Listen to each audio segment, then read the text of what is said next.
This is the DTV Digest, the podcast that brings you news and reviews of films which didn't make it to the cinema.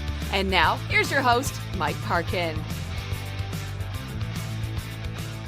Hello everyone, and welcome to the DTV Digest Short Shots. This is where me and Rich take a look exclusively at some short films. In this particular episode, this is a martial arts extravaganza.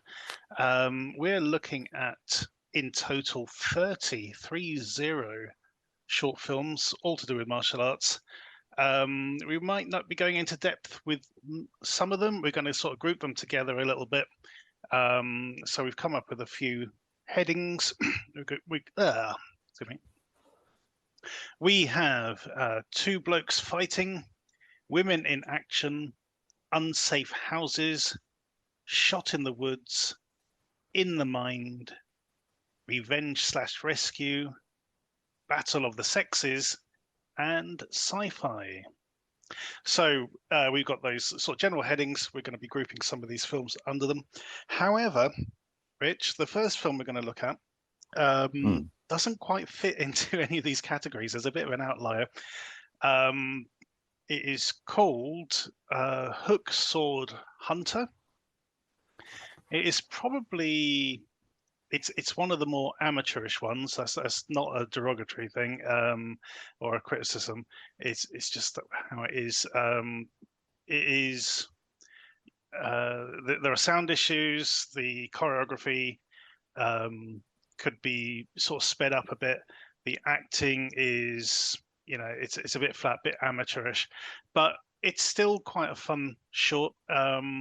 It's one of the few that uses weapons, sort of traditional weapons in this case. The hook, sword, Yes. and sort of the traditional sort of more, I don't know, not exactly a broadsword, is it? But even so. So we have this sort of brother and sister, or two detectives who carry swords around with them, investigating a murder in a park. That's where we should have done it. It should have come under the Shot in the Woods. But there you go.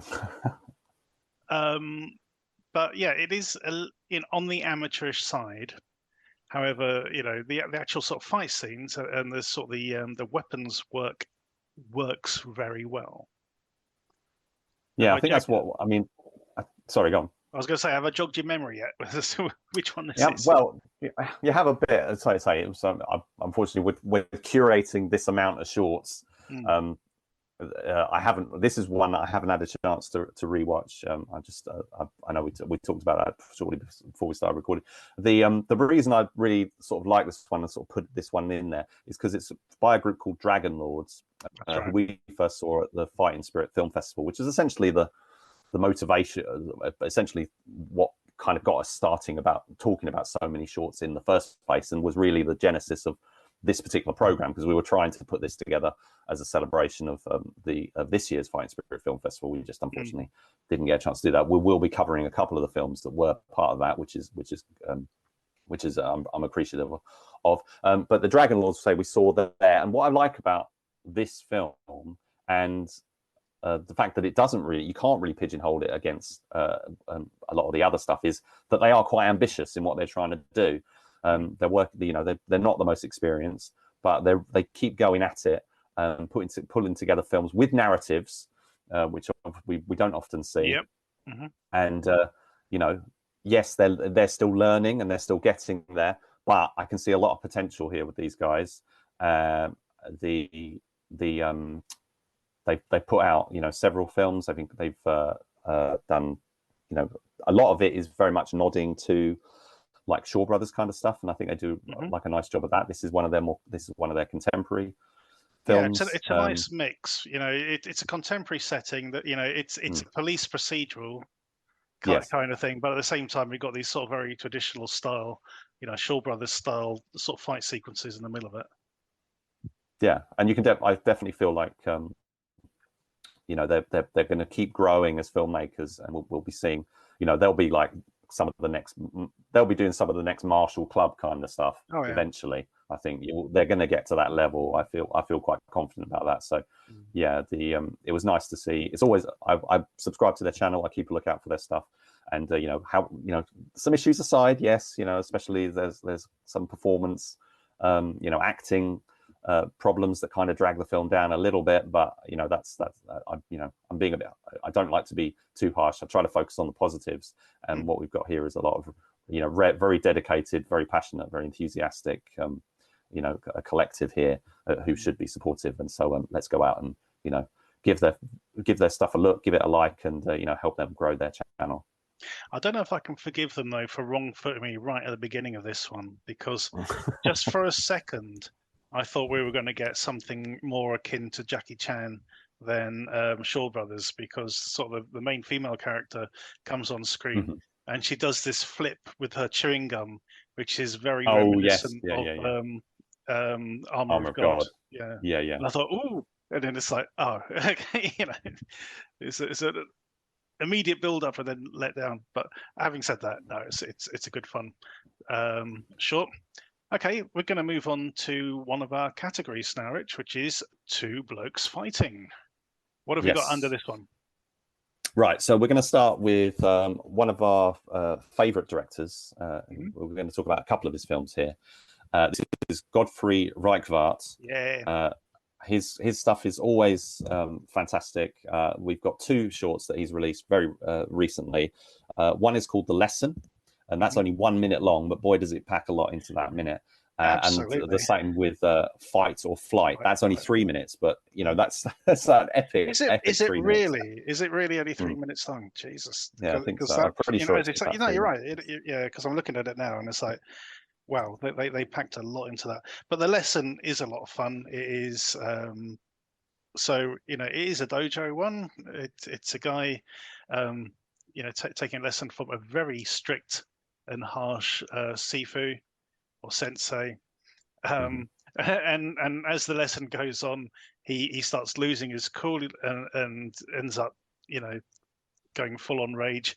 And the punchline is great. It's a great moment.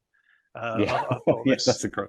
Yeah, it's got a very good ending. It's very it's dialogue free. Brilliant. It's like a cartoon, basically. It plays out like a cartoon. It's pure physical comedy, and it works really, really well.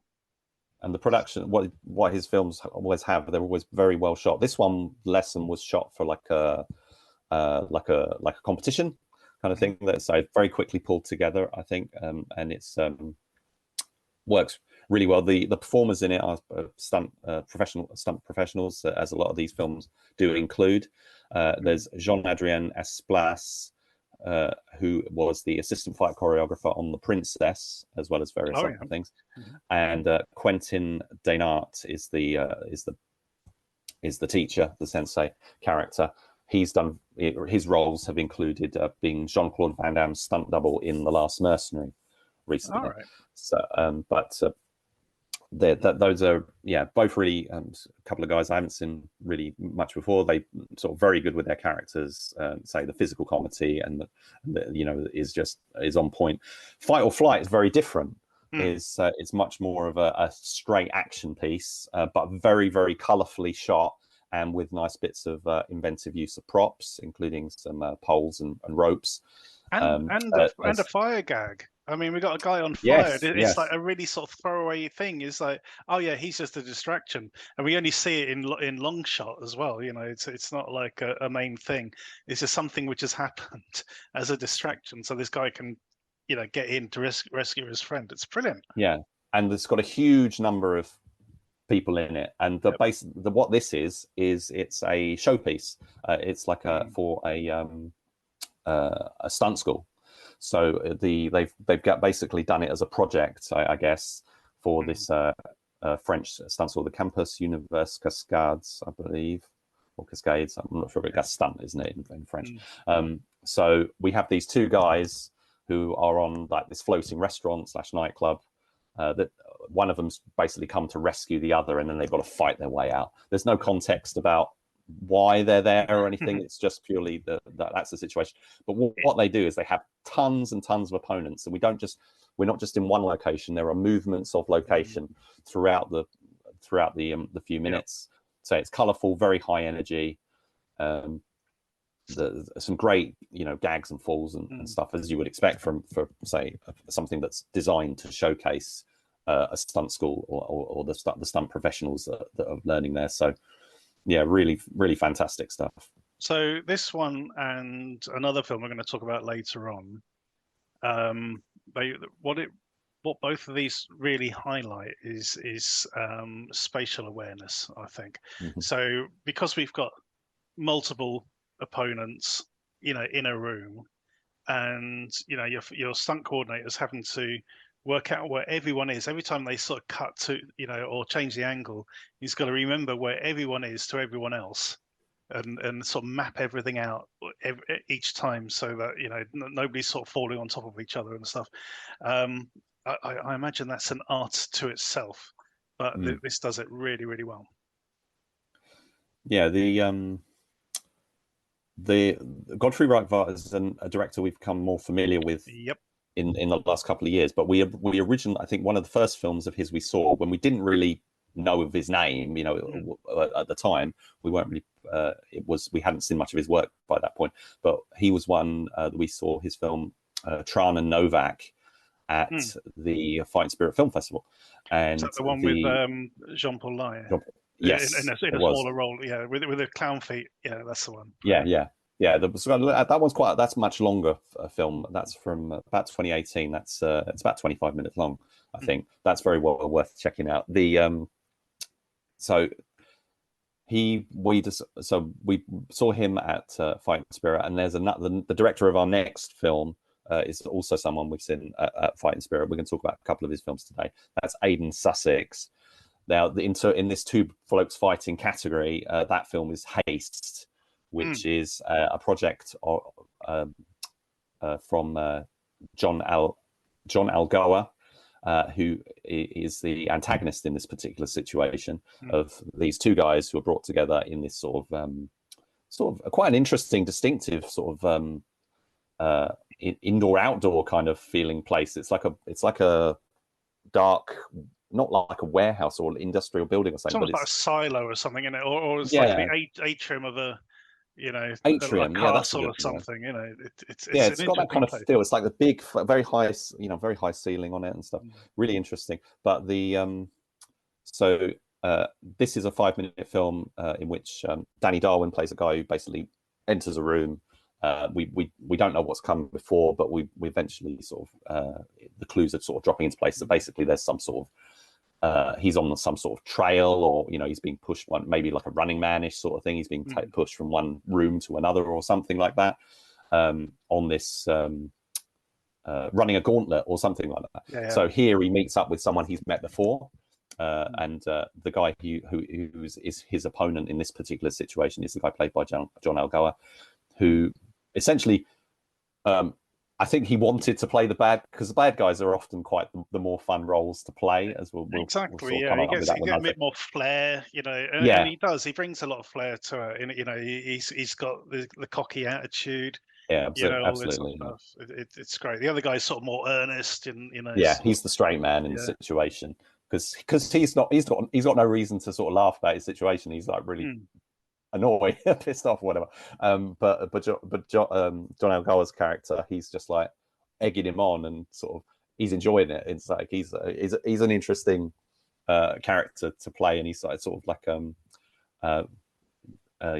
so there's a really great, the fight's really great. So Aeddan Sussex, as we'll talk about later, is really great with shooting action. This one, it feels like it might be like a proof of concept. I'm not quite sure what we get, because there's a little bit of world building and stuff in there. There's like things that are implied. There's like tattoos that are showing. It's like, oh, what does that mean? There's like, what's the next step? What part of the journey is he on? What's the next part of the journey? There's emphasis on that. It's in this, so which indicates that maybe that they're hoping to sort of develop this into something. It's hard to say, because that isn't, sometimes a short is just a short, and they just kind of put this stuff in there to sort of experiment. Indeed. So it'd be interesting to see if we see anything more, but I'm not going to say any more about Aeddan Sussex for now. We're going to talk about him a bit later. The next film we got is a very different example of two blokes fighting. but another one in which the main character, or the sort of the showcase character, is the villain. And this is a film called Insane, starring Chris Collins. And this is very much he's an expert martial arts teacher. He's appeared in films like Ip Man 4, and he clearly wanted to play, like John Elgoa in the previous film, clearly wanted to be the wild character. So we've got a standard situation of a guy, sort of breaking free, of being tortured, and sort of a showdown happening. But the hero is like an afterthought. It's like I don't think the film doesn't even credit the actors. I mean, I couldn't find out who the guy playing the hero was in this, but it's a very stylishly shot film. It's got kind of a music video sort of thing to it. There's a bit of overt sexiness to start things off. I thought I was watching when you're watching like an Indian movie, and you get like the the film's kind of stops for a bit, and you get the music video segment. Yeah. I thought that's what it felt like at the beginning, or and albeit a more overtly sexy version, a little bit more sort of skin being shown, but that's kind of how it came across at the beginning. It's sort of like, it's got these aspects of it that's quite novel, quite interesting. I'm not 100% on board with everything, but it's it certainly makes it stand out. And Chris Collins playing this villain, and how he is, and the way that it sort of spins the dynamic, and the style that the directors Cool Cham and Ben Choi. It took me a while to find out who actually directed this, because on the YouTube short the film just ends, there's no credits, but there's a trailer and stuff which I was able to find out who they are. It's an interesting one. We've got is a beat. Sorry, go on. We've got a beating scene. Oh, was it? I apologize. So what we've got is a guy essentially looking for his girlfriend. He's been captured and is being tortured by the villain, and he gets a great scene where he breaks free, and it's really great, well choreographed, action sequence of firing gunplay and all that. But it's all played over like a static sort of rock song. There's no sound effects or anything, which is a real shame, because that's a great sequence, really beautifully shot. And just having that music overwhelming the whole thing just really took me out of it, unfortunately. I agree. It's a shame. I mean, I imagine it was a choice. It's a case of, well, either we can spend money sorting out the post audio effects and things, or we can just slap a song over it. It could well be that. I know, I'm pretty sure that from the description that this was, like many of the shorts we're going to discuss, there's something that was pulled together actually quite quickly. So that's a really good scene. But what it ultimately all leads up to is this climactic showdown around it's a 9-minute film, and around about 2/3 of the way in, we get to the showdown, and it all takes place in what is, I believe, supposed to be, it's like a plane hangar, and he's got a plane behind him in the background, which I think is a CGI plane. Looks like a CGI plane. What's odd is that it's got Chris Collins' name on it. So the character isn't supposed to be Chris Collins. I hope not, anyway, because he's a psycho. But it's got his name on it. I think it's all part of the sort of, sort of maybe like a subtle way of trying to get people to sort of pick up on his name, and he's like, look out for him, and sort of establish who he is. An Easter egg sort of thing, yeah, it could be that sort of thing. But anyway, so the plane is sort of quite interesting. Gives something as a backdrop. And these two guys fight it out, and because Chris Collins is the main character, the bad guy wins. Which this is really interesting. It is very left field. I'm struggling to think of a feature film that actually does this. I mean, like an action feature film, for example. I can think of numerous films where the hero dies but takes the bad guy with them. But I can't think of any film where the bad guy totally wins and just walks away. I'm struggling. It's a bold choice, that's for sure, and it works. In the I mean, we've seen the opposite so many times. You know, you get to the final fight and you're just waiting for, even when the hero's getting beaten up, it's like any second now there's going to be that Phoenix resurrection moment where they're going to sort of find that second wind and come back and beat the guy. Oh, you know, oh dear.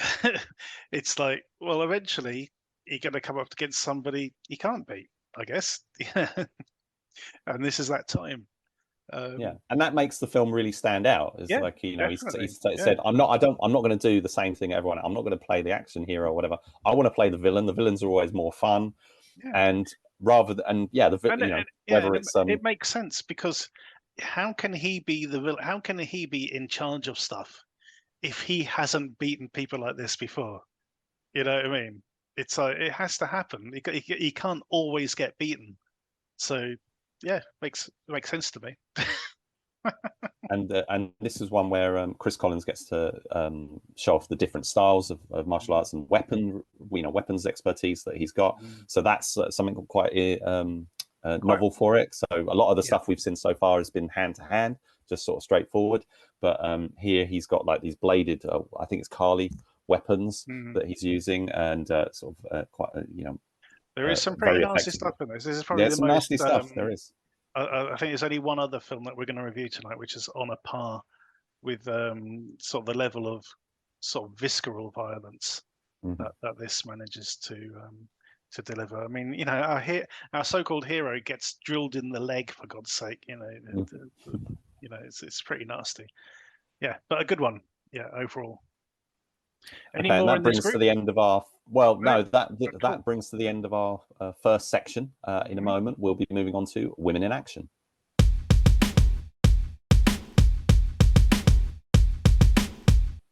Okay, let's move on to our next section, Women in Action. Okay, Rich, what have we got over here?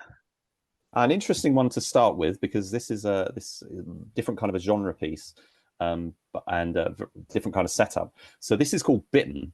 Directed by John Ferrer. It's 6 minutes long, and it's kind of I think of it as a zombie movie without any zombies, because it's kind of set in a world where the implication is, you know, you get a bite, or you get exposed to something, and then you've got to be taken out. Basically, that's what you very quickly realise that's what the scenario is here. Yeah. It's the rage virus or something along those. Yeah. What are they trying to stop? What are they trying to stop? We're not quite sure. But we never see any zombies or anything. We never see what happens from the bite. You know, even it doesn't get that far. Exactly. So it's a case of you've been bit, and they deal with it, you know, or try to deal with it immediately. It's not a case of like, you know, it's not that trope we've seen in a lot of zombie movies where somebody gets bit then hides it and doesn't tell anyone they've been bit until it's too late or something. This is like, no, you've been bit, right? You know, we've got to sort it out. This is a large cast piece. It was improvised over the course of a day.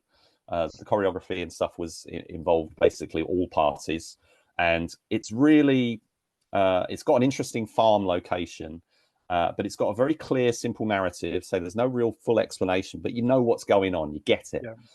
And we get a short introductory scene of two characters, one saying, "I won't let anything happen to you," basically, and then there's under threat. One of the characters is under threat. The other one's going to make a choice, and they're going to turn on the group, and all these women just start fighting. So you've got multiple fights happening, cross-cutting between them, weapons involved. The location is used quite effectively. We've got people getting hit by shovels. There's a baseball bat with nails sticking out of it. All really, really well done in my view. Yeah, absolutely. We mentioned earlier that a lot of these films have been sort of put together over a short period of time. This one very overtly states at the beginning that it was improvised and shot in a day, which is an amazing achievement considering what's here. I think sometimes you get lost as to who's fighting who and who you should be following a little bit. But other than that, I thought it was very good indeed. Yeah, it's fast paced, it's frantic. There's definitely frantic. It's got so many shaky cam or anything like that. The camera works really good. I thought there's some great angles and sort of sideways shots and where the camera, because there's a lot of running in this. They're running around. They're running towards the building. They're running around the building. They're trying to get through, and the camera's like following them around and it's very very well done. I thought the camera operators and the cinematographer in that was really strong, really good stuff. Yeah, and so John Ferrer is another director who I wasn't familiar with. Got a nice list of credits of films that I want to check out and stuff. So definitely someone I'm going to be keeping an eye on. The next film we've got, so very different this one. So this is from Rwanda. Which I don't think I've seen an action film from Rwanda before.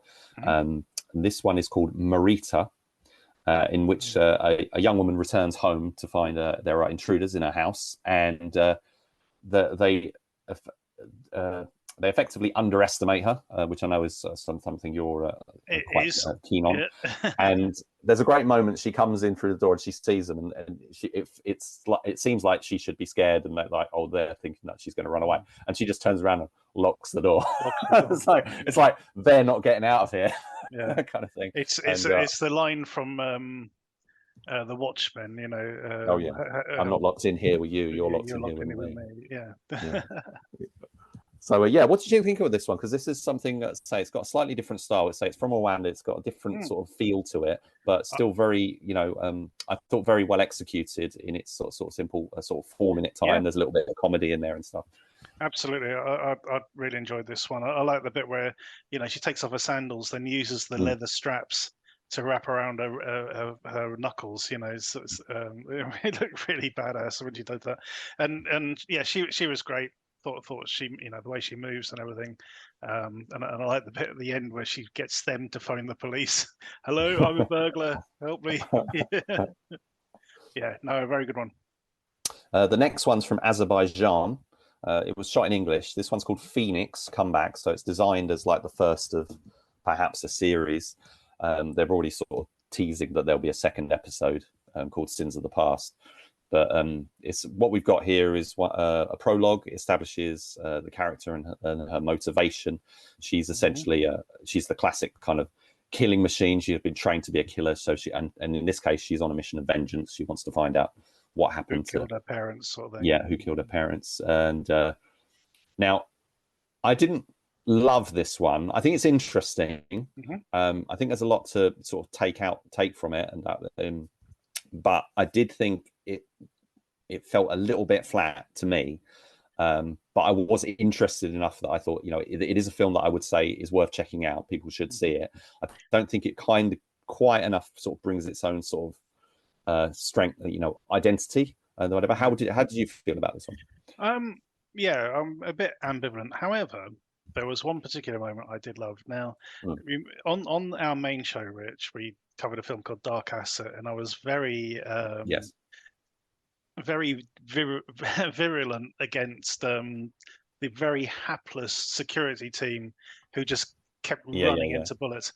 There's a scene in this where Phoenix is sort of like, stalking around this building, and she comes across a guard, and as soon as he sees her, he drops to the ground and shoots her. He reacts so quickly. She can't react in time and takes a bullet in a bulletproof vest, which I thought, good on him. This guy's actually worth his paycheck. Which I thought was great. It reminded me of too many other films, including another one we saw at Fighting Spirit this year, which nobody particularly liked. I seem to remember, which is another one of somebody skulking around a building, taking people out. It misses something. Some of these films don't have enough narrative. Some of them have too much. I think this is sort of verging on having too much, because we got this sort of shady, the shady boss character in the background, sort of thing, feeding her this information, and I think at the end we find out that maybe he's not on the level either, sort of thing. So that's it tries to cover a lot of ground, and I don't think it necessarily satisfies on any of the satisfies, I should say, on any of the fronts. I think it's a good effort. I think there's definitely reason to watch it and people to keep an eye on. Fatima Alieva I thought was pretty good as Phoenix. She was, yeah. And there's some interesting stuff. They've shot it in English, which shows that their ambition. They're trying to get it sort of more wider marketplace kind of thing, and that would be interesting. I think it does kind of take the edge off slightly, because it's not. It's I think it would have been. I would have preferred it if it was in its I don't know what language they speak in Azerbaijan, to be fair, but I think if it was in its own natural language, that might have might help it flow a bit better. Yeah, like MARITA, for example. MARITA was, it was in its in the native language. So this, I think this is a try hard one more so, but I think it's interesting, and there's definitely potential, and I would like to see if they do manage to do a follow up or whatever. I will definitely follow that series through and see how it goes. Indeed. Now, the next film we're going to talk about, I think we're raising the bar quite high on this one. This is Agent Red 2, directed by Kevin Barile, who's made some of our favorites recently, including the what was the one? Hang on, the Inception one, Dream War. I think we like that quite a lot. We've covered quite a few of his films because he's done fan films and stuff, but this is one of his sort of original things. I don't know if you've seen the first film, Mike. I think I have. Yeah, but it was essentially a very quick fight scene shot in a hotel room, and it wasn't. Kevin Barile's films, some of them look really, really good, including this one. This one looks really good, but Agent Red was kind of looked on the cheap side, like a shot on video kind of feel to it. I didn't really like it. I was a bit disappointed by it. This is another. This sort of it's quite epic. What we've got is impeccable choreography, I would say. Minimal dialogue. It's 15 minutes. About 13 minutes long. Minimal dialogue, but the fight action is actually about half of it. There's quite a long build up, and then quite a long sort of ending / epilogue, and you've got this kind of showcase sort of centerpiece that's like 6 relentless minutes of 2-on-1 fighting between these 3 women. And it ends. It's got such a fantastic climax. It's really imaginative. The bit at the end, with the final sort of kill bit, it will have you going, how did they do that? Is it wires? Did she really walk up the wall? What is going on there? It looks fantastic, and it is very unique. It manages to stand out. I mean, the choreography is great. As Rich said, it's a 2-on-1 scene, and that was the other thing as well. When it starts, you don't know it's 2-on-1. It comes out of nowhere, and all of a sudden it's like, oh crap! It's even worse than you thought it was for this person. It's a great scene. And it builds up to these sort of particular 2 sort of climactic moments. It has this sort of, the world building comes in at the end. We find out who our sort of protagonist actually is. In context with everything, and it sets up, hopefully, another part sort of further down the line. Very, definitely. Very good. The performance here, I just want to name check them. We've got Camille Osborne, who is Agent Red, and the antagonist who she's fighting, they're played by Bronte Coluccio and Nilani Passion. Fantastic. So I've not seen them before.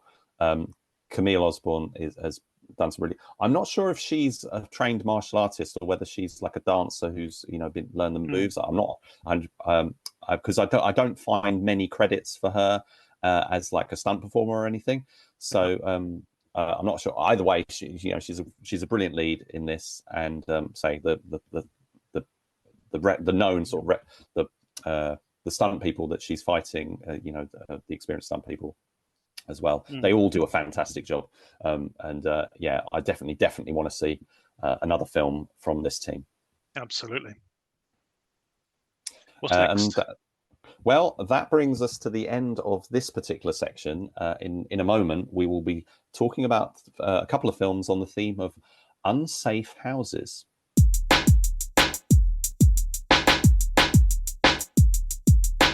Unsafe houses, Rich? Please explain. Well, as I was watching a couple of these films, but say both released this year, just like all the others we're talking about, I noticed that they've basically got exactly the same plot. And that is a retired government agent who's holed up in a property, and their cover's blown, and they're coming gunning for them basically. So we've got the 2 films that we've got here, in these safe houses that have now become unsafe houses.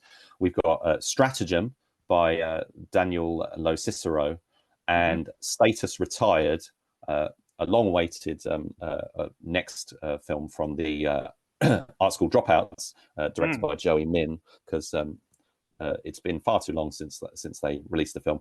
Now, Stratagem is an interesting one because originally I found a copy that was originally released in 3 years ago. Yeah. So it's not new, but I think what they've done is like they've re-released it, because the version that I originally found on Daniel Locicero's channel, I think was published this year.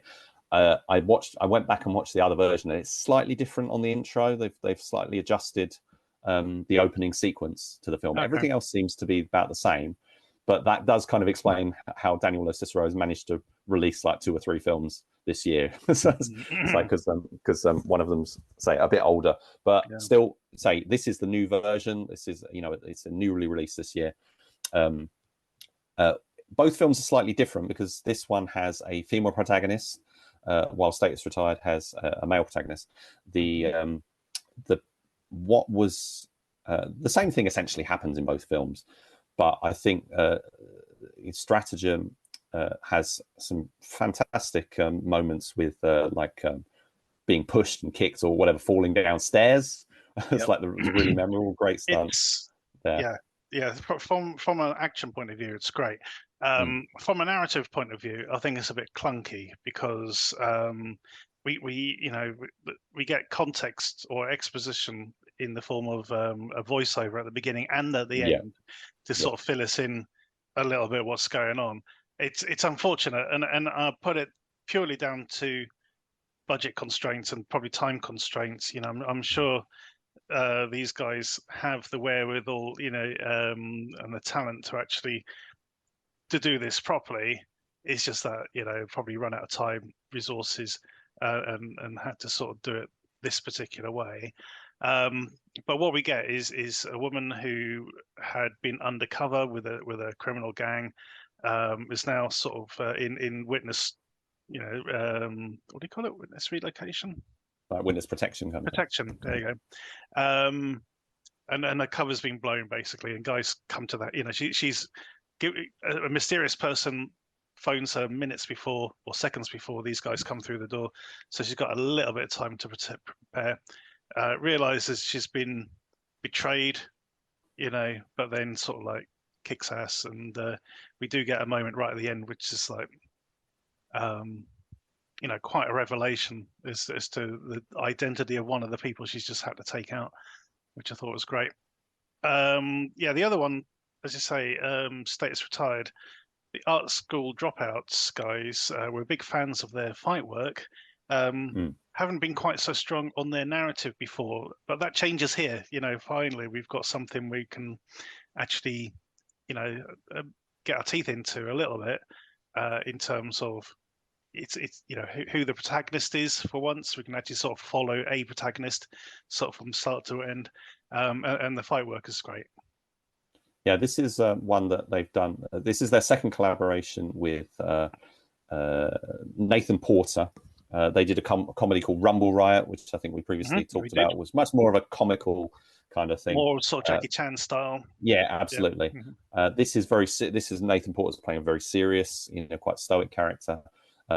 Unlike Stratagem, this one's in kind of it's quite a dark environment. It actually, it is a house, but it kind of feels like maybe it is like a show home. It's like it's a house that's never been lived in. It's got like barely any character or anything to it, but it makes for a good environment for them to shoot an action sequence. So we've got all the usual sort of suspects on board with Joey Min working with Angela Jordan and Stephanie Pham, each of them performing a number of duties on making the film, and say collaborating with Nathan Porter, who's got his own stuff going on, but they're working together.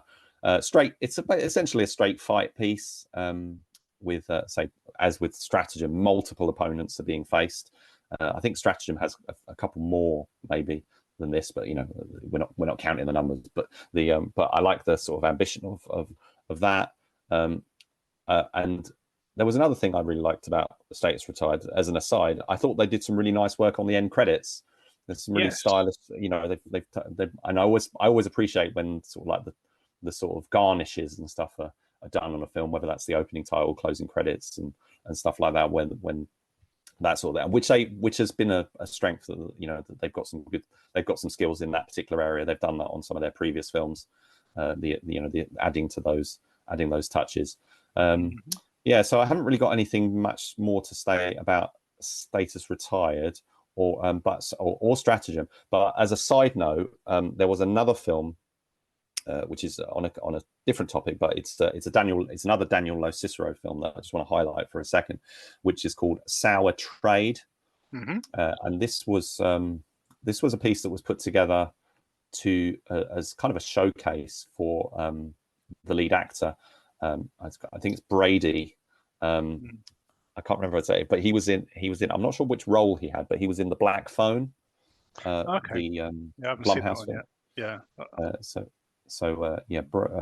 Just double check it. Try and double checking his name. I can't quite find it at the moment. But so this kind of stood out because it starts in a truck, and that brought me back to Godefroy Ryckewaert, because he did a great film which was shot in the back of a truck. We've got another one that starts in the back of a truck. And there will be another one later, yes, called No Plan, No Gain, which is well worth seeing. So essentially this is another one where they've taken somebody hostage and they're underestimating their hostage, and he's going to fight back. I don't know whether this guy whether he has had particular martial arts experience, or was trained into this by Locicero, because he's an actor foremost. He's not known as an action guy or a stunt guy or anything. He's a lot of his roles are, as far as I can tell, kind of straight acting performances. And I wonder if this is one where he's kind of like doing a, like many actors are doing these days, of Bob Odenkirk, for example. So take an actor who's got no martial arts experience, put them with somebody who's really good, really train at it, and put it together. And I wonder if that was the case here, and if it was, they've done a spectacular job. Brady really throws himself in. He does a stunt where he sort of falls out the back of the truck and stuff like that. Looked like it was him anyway to me. I'm pretty sure it was. Really well done. There's actually, I think you see it. There's they do the kind of Jackie Chan outtakes thing in the credits. So that's another one that's very well. That's actually only very recently dropped. Was there anything else about Sour Trade that jumped out for you? Not really. I mean, again, a little bit of sort of clunky exposition at the beginning, which I didn't mind. So in Sour Trade, we got this young guy who's been kidnapped for ransom, and he lets drop when his mum asks for proof of life, and he's on the phone, and he mentions that all the stuff that his uncle, who was in the special forces, taught him could be becoming useful, and of course all the bad guys are mocking him, and then next thing you know he's holding his own. He's doing very well, and I really enjoyed that. Actually, I thought it was a good clip. That the weapons work, the gunfight stuff was really well done as well. It's just a very solid short film. Yeah, and a good to say, and the guy who's the lead in this is Brady Hepner. So I finally had a chance to double check his name. Yeah, he's done stuff like, say, was The Black Phone, Chicago Fire. He's had a few little roles here and there and stuff, but nothing that's sort of. I think he's still sort of establishing himself. So I did see The Black Phone, but I'm not sure. I can't remember many of the characters in it, so I can't say which role he was. But definitely someone to keep an eye on. I mean, very charismatic. It's a very handsome young fella. Yeah, I'm sure he's going to do all right for himself in getting a role in a Hunger Games movie or something like that. I'd say, but he's certainly got he's certainly got the chops for it, and with this one he proves he can handle the action. So there you go. Okay, I think we're going to move on to a new segment. We are indeed.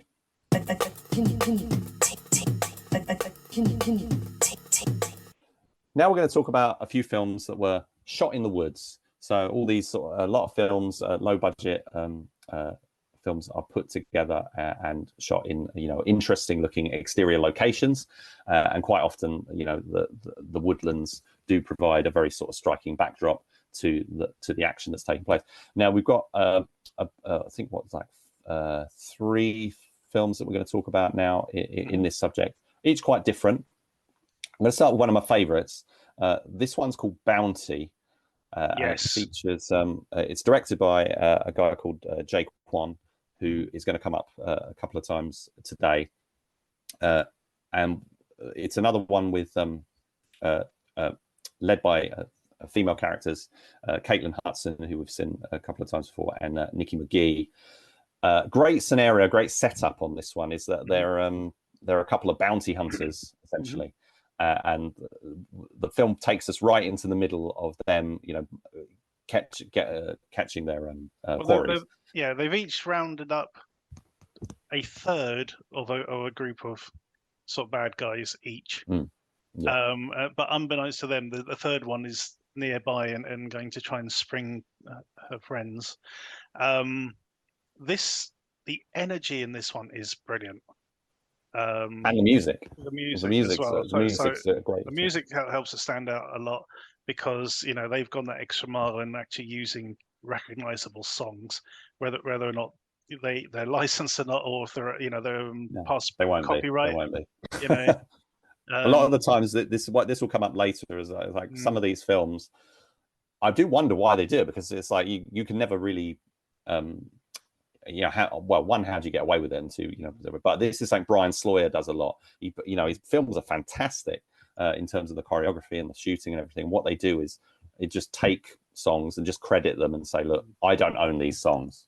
So you're upfront about it. And some films will use like we were talking about BITTEN earlier, that had a fantastic piece of copyright-free music. To underscore it, and this one uses classic like Creedence Clearwater Revival and stuff like that to score the sequences, which works fantastically well.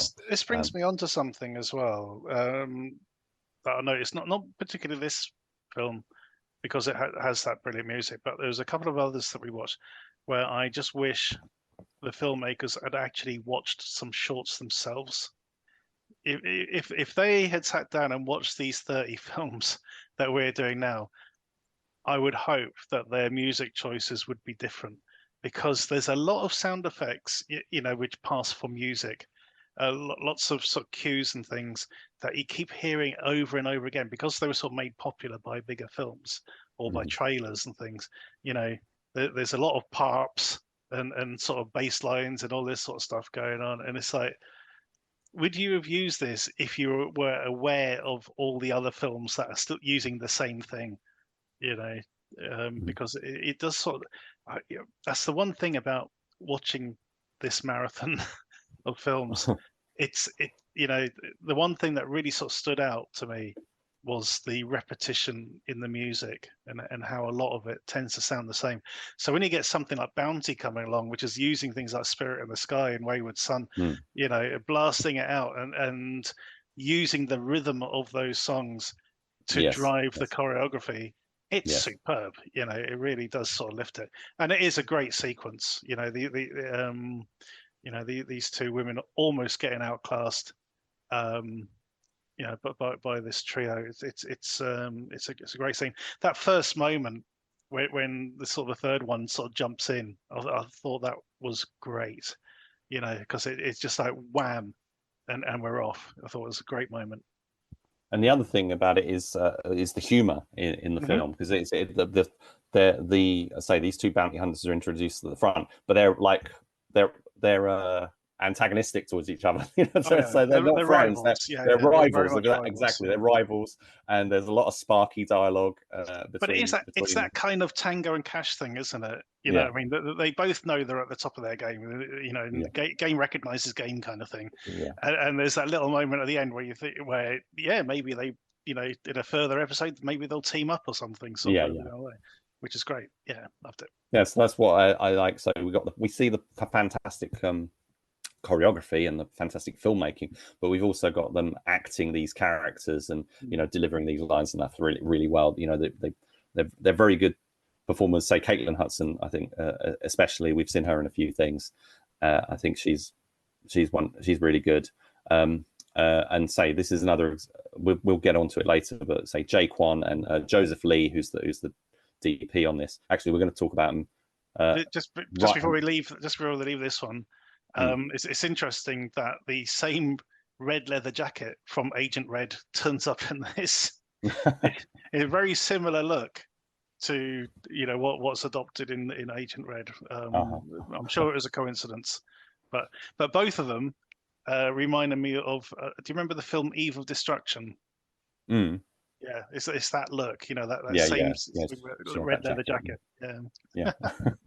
I watched that a couple of years ago. Actually, it still holds up. Still really a good interesting. one. Yeah. Gregory Hines. So this was a Jae Kwon film. The next film we're going to talk about features Jae Kwon because he directs, he acts, he choreographs, he does all sorts. So in the next one, he's acting alongside Terrell Coated Bullock, who we watched as the lead in Twisting Tiger, and more recently he did the fight choreography on a short film on Disney Plus called Black Belts, which I haven't watched yet, but I will be checking that out soon. So Jae Kwon and Terrell, they're basically a couple of guys in the park or whatever, and they're talking to this girl, and then Daddy Issues. Daddy Issues. Sorry, I forgot to give the title of the film. Yeah, this is Daddy Issues, directed by Lorenz, Hideyoshi, and Joseph Lee. So so they're talking to this girl, and this other guy turns up. Now she starts calling him Papa, and it's weird because he doesn't. This kind of threw me. The concept of this I wasn't quite getting because I'm like, is that actually supposed to be? Is she just calling him Papa? Is it like a boyfriend? She's calling him Papa, or is it actually I don't know. I'm not 100% sure. But he's a cartoonish character, and essentially gets into a fight, and that's when the fight kicks in. And it's a very anime influenced project film. And but very very classic Hong Kong at the same time. So there's a lot of really interesting movements and flourishes and stances and that the characters are taking. This ties in a little bit with a theme we're going to talk about later, where stuff's taking place in the mind. Because this is what one of the characters is sort of imagining is how it's going, when in reality it's kind of like his arms are kind of flailing. It's a bit foolish looking, but in his mind he's like he's thinking about it like he's this I think it's Naruto or something that it's nodding to, but he's talking about being the vegetable prince and all this sort of stuff. Another film. It's like I thought the fight was spectacular. And it's interesting because this is another one where they kind of go the extra mile at the end, which is they conclude it with like this extended animation sequence, which I'm not that worried about the animation sequence, but I like, and a song in Japanese that seems like it might be like a sourced song, but it's actually an original song that Hideyoshi wrote himself and got a couple of people to sing in Japanese for him, which just sounds really, I think it feels really authentic to the sort of vibe and that they're going for. If you've watched any sort of like anime series, you'll definitely get the vibe from that. There's an interesting bit, when these sort of two lads sort of insult the guy Papa, and he turns around and goes, "What do you say?" kind of thing, and the girls sort of go, "Oh no," and it's like, on one level you think he could be like, "Oh no, he's going to fight them and beat them up," sort of thing, but on the other she's going, "Oh no, he's going to try and fight them and beat them up." It's gonna look really really embarrassing. It's an interesting moment to sort of look back on.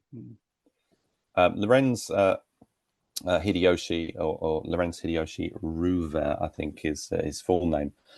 He's from Germany and he works a lot with Andy Long. So he's worked on there's the short film Cyberpunk 2077 Phoenix program, the fan film, which I rave about. I love that film. But he's also worked on features such as the Indian film Commando 3 and He's more recently he's been working on Dune as Timothée Chalamet's stunt double. Awesome. And he's doing all sorts. So he's got really, a lot of really good, interesting stuff going on outside of these sort of smaller projects that he's working on and releasing on YouTube. Definitely a name to sort of keep an eye on, as well as the actors, the other guys in this movie, say Terrell and Kwon, who we've mentioned. Extensive amounts of short films that you can find on YouTube by these guys. The next one is also a film that's sort of tonally take things in a tonally different direction. This is called now I'm probably going to mispronounce this, YUKUE FUMEI. It starts out very eerily, looking at a tree with missing person posters, and it has this guy sort of walking through the woods. He's searching for someone, and his journey leads him to an encounter with a demon, and it's a woman fighting in a kimono with these spiked fans. And what's great from the start is, it's very eerie sort of start, but when that action kicks in, when the sort of the spiked fans come out and stuff, it's just like this heavy metal track just kicks. It's like completely changes the theme of the thing. And the whole sequence reminded me a lot of Stephen Rennie's films, Salem 1692. Yeah. Do you remember that one with which had the very interesting, did that sort of Cirque du Soleil-ish sort of kind of stuff with rolling out of long bits of fabric and all this sort of stuff that they were doing in there. Sort of very novel film that. That was. So yeah, this film really stood out. Some more of a horror vibe to it, but very sort of fast paced and fun, but with some sort of bite, literally, in some of it. What did you think of this one, Mike? I was actually reminded of I watched Evil Dead Rise recently. Yes. And that's kind of what it reminded me of. It's like a sort of a Japanese, almost like a Chambara style Evil Dead movie. The camera. I do think that's kind of what they were going for. Yeah. That's definitely the kind of vibe I was getting as well. Yeah, I did enjoy this one. It's again, like Insane. This is the one where things don't quite go so well for our protagonist. Which is sort of very interesting as well. Now there was one bit. We get a lot of sort of flashback sequences and things. Yes. At the beginning. I don't think they work. They do work at the end. Well, they work, but their timing is dreadful.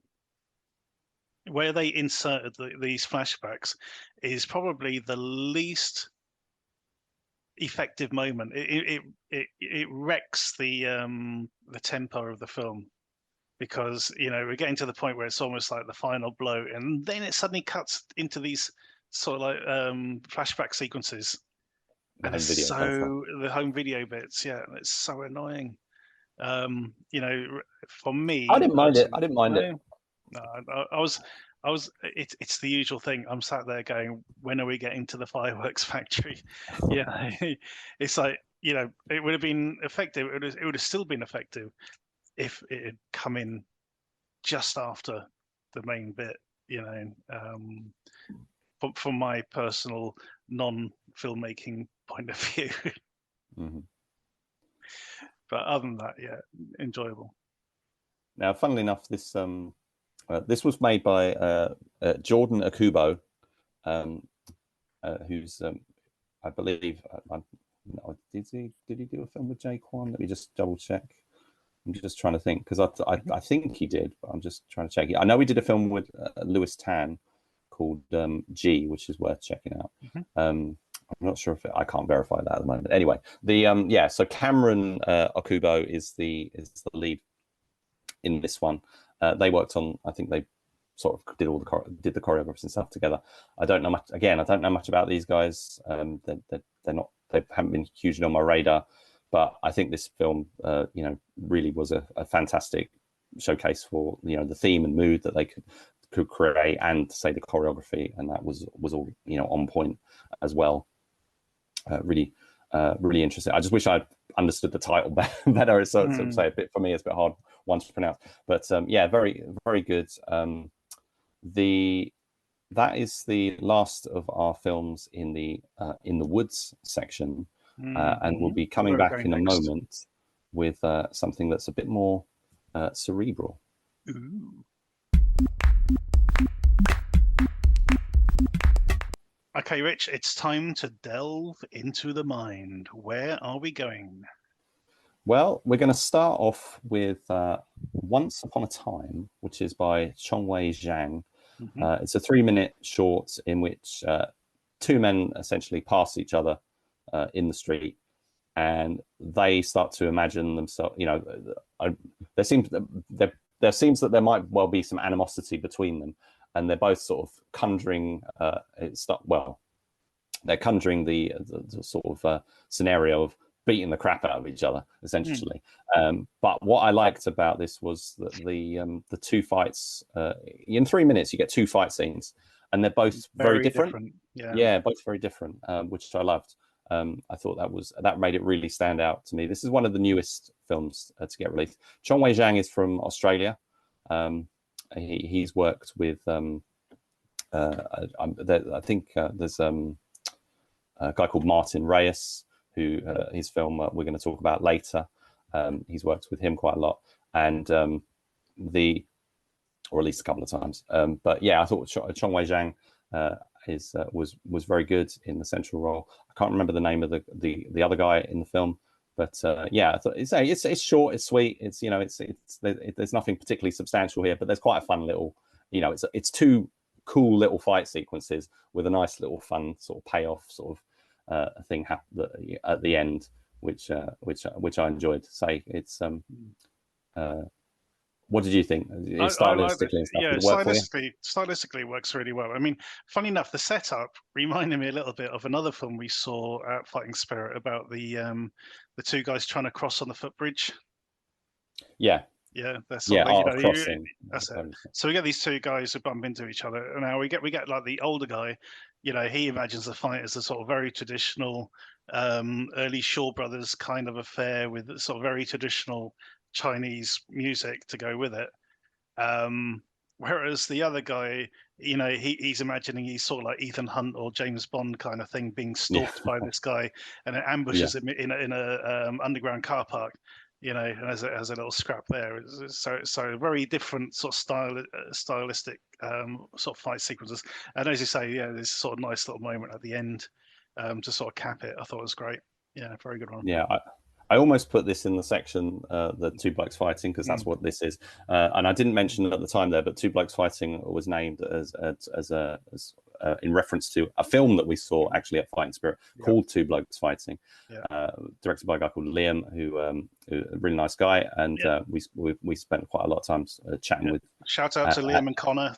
One of the fighters. Look out for their film.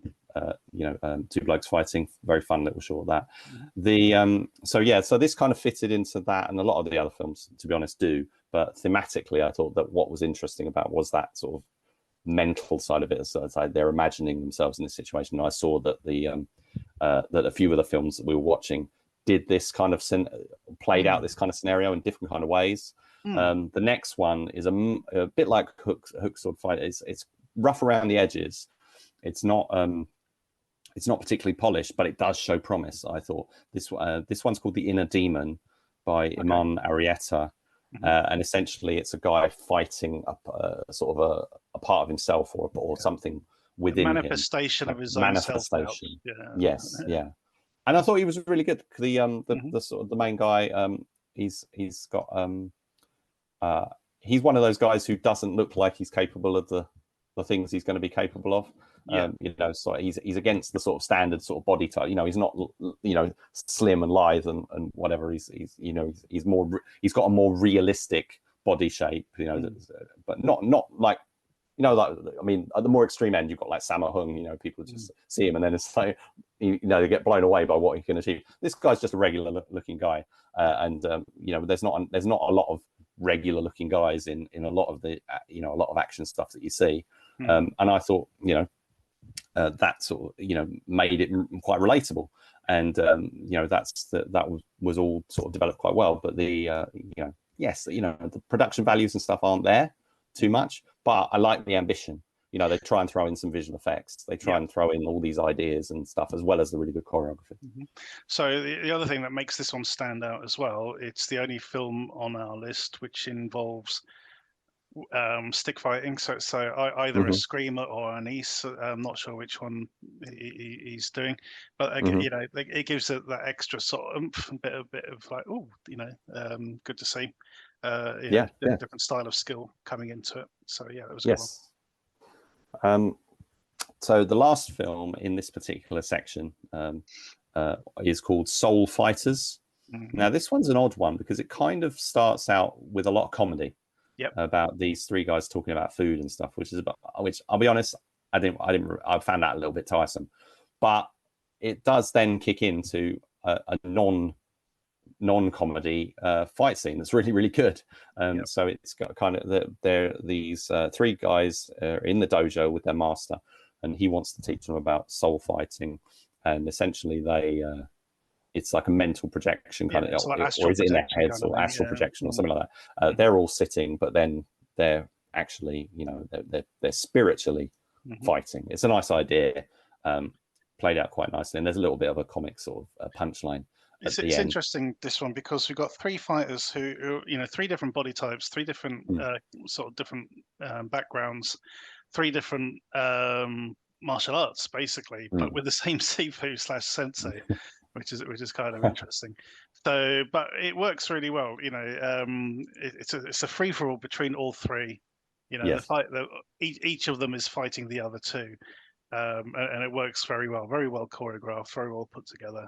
But that's another thing. A lot of these films that we have, it's protagonist versus antagonist, and in this one, there are no antagonists or protagonists because they're all on the same level. It's basically a sparring film. So they're all mates and they're fighting each other. So there's no hero, there's no villain in this, which kind of makes it stand out from some of the others. Now there's another film just want to mention as an aside, because it is another film that's set in a dojo, and it's also a film that doesn't really it's not an antagonist sort of protagonist antagonist kind of thing. It's a drama called now it's called A Drowning Heart Part 2. Yep. What's interesting here is that they haven't made part one yet. So they're trying to make a bigger story, but as like a proof of concept sort of, or as to sort of gain interest, gain traction. They've wanted to release part of it, film part of it, but not give away everything. So therefore they've taken quite an interest, rather than start at the beginning and then say, oh, we want to develop this. They're going, oh, actually we're going to give you the middle bit. So I thought that was quite an interesting approach to take, and it's another film, say, featuring Kwon, who we've already talked about a couple of times. Really interesting drama, notable for featuring or starring, or one of the main characters being played by D.Y. Sao, who we watched in now what was it called, Shadow Hunter or something like that. He had that big fight with Brian Lee from Martial Club at the end. Yeah. I can't remember. It was put out by Dazzler. I can't remember what it was called. So it's got kind of an action martial arts kind of another like dojo fight sequence, but it's kind of a realistic situation, realistic setting. But the fight that happens between these two students is so fantastical and so excessive. It's like it's the excess. That's the thing. But I mean, for one thing, I wasn't really sold on the fight. The two performers are really good, but there's a moment where the girl, she's a really good fighter, but she leaves herself open purely for the narrative. You know what I mean? There's a bit where it's almost like her choreography, the flow of the choreography stops just so she can be hit. and it's really, really annoying, and it's very obvious. But then, as this fight comes on, you're thinking, "Hang on a minute, he's trying to kill her." Yeah, that's the problem. I think is that it's really good, but it's not convincing because you can't convince me that he's not going for the kill. He does an axe kick to her head. And if she hadn't moved, he hasn't got any control over it at all. He would have killed her if she hadn't moved. Yeah, that is a problem, unfortunately. Very well shot, very well, well done. But it's narratively, it doesn't work. No, it doesn't work. And on the other side of it, there's all this drama that's sort of building up around before and after the the centerpiece. Focused on the D.Y. Sao character, who is this very troubled sensei, and it's really interesting because it's hard to be on his side because they essentially allude to him being very abusive, and there's a moment where he's like on the verge of snapping, and his other half basically, she's been through all this before, and she's kind of like says, sort of forgives him or whatever, and you're like, well, I'm not sure. I'm kind of feeling like you should get out of this situation. Yeah. Did you feel the same way? I did. Yeah. No, it was definitely going that way. Yeah. Because it was kind of like almost like the film was telling us like that we should be, we should be kind of on his side or on her side for being on his side. And I was thinking, I don't know, I'm not with you there. Yeah, it'd be interesting to see how they flesh it out. Yeah, absolutely. But a very interesting, approach to the release of a what is essentially a proof of concept is to say this is part 2, and I think it does work kind of in its own thing. But the objective is very clear that they want to make the full story, and I hope they do. I think I think there's the filmmaker David Lee has clearly got something very he's got something that he really wants to explore and tell, and tell an interesting sort of dramatic story set around the world of martial arts, but still include those sequences. I just think that there's a mismatch between the choreography and the action design versus the reality, the sort of gritty sort of drama. So that's problematic, and that will be a problem into the fuller product if they don't maybe make some editing choices or whatever. Have another look at it. Yeah, because there's potential here to sort of do a re-edit and something, change some stuff, take out some shots and whatever, and you could make it a bit more grounded and less lethal. So it's like these two people are supposed to essentially be friends having a playful spar at the end of the day. Yeah, exactly. But this is it plays out like it's a UFC kind of fight or something. I think you think it's like, you literally do think he's he's just going too far, and his sensei just like, well, you shouldn't drop your guard.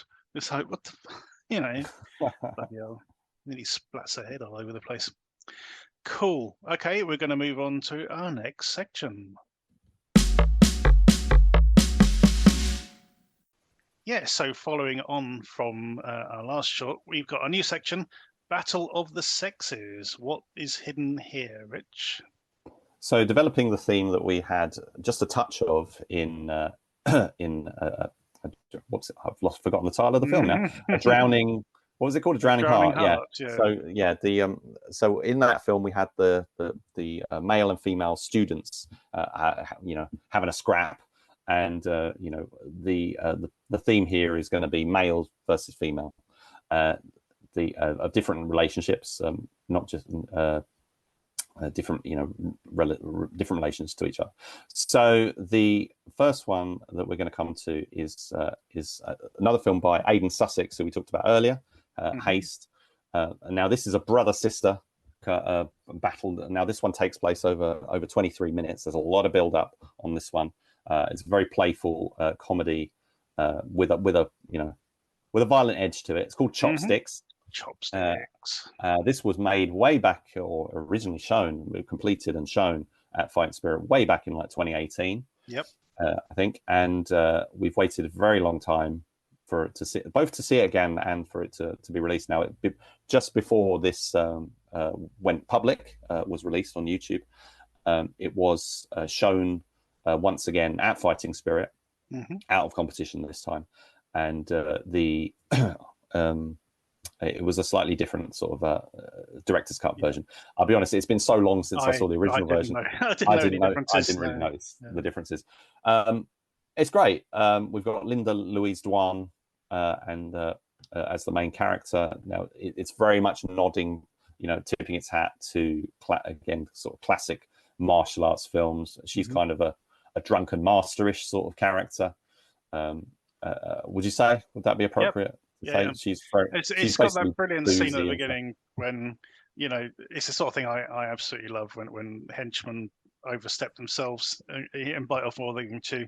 And we get a great moment of that right at the beginning when they sort of like try and harass her and she stabs him in the hand with the chopsticks. Brilliant. Yeah. And he's just staring at it before he even reacts. It's great. Yeah. Yeah, so Linda Louise Duan says this is the character of Shu, and her brother is Fang, played by Shinji Ishigaki. Shinji Ishigaki. Now, this guy is so ridiculously handsome. He should be a big movie star one. Because as far as I'm concerned, he's like the British Mark Dacascos or something. He's just got that fantastic look about him. He's not turning up in enough stuff as far as I'm concerned, which is a real shame. But yeah, he's fantastic as the very antagonistic brother Fang here, and he's got this army of underlings who are sort of also Shu ends up sort of taking out in the sort of journey up to sort of set this score that they've got between them. Some lovely scenes shot with Shu is outside in front of like a lake with her I guess is it her master, or I don't know, he's probably more drunk than she is. There's a good visual gag there. I can't remember what it is, but I do remember there was a really good visual gag in that sequence. We've also got this excellent sort of number of supporting characters. The one that stands out for me is John Zhu as the Mighty Lo, who's a scene stealer if ever there was one. He's just it's a very theatrical character who sort of comes on and sort of introduces people coming in. So, so he's one of the just on his own.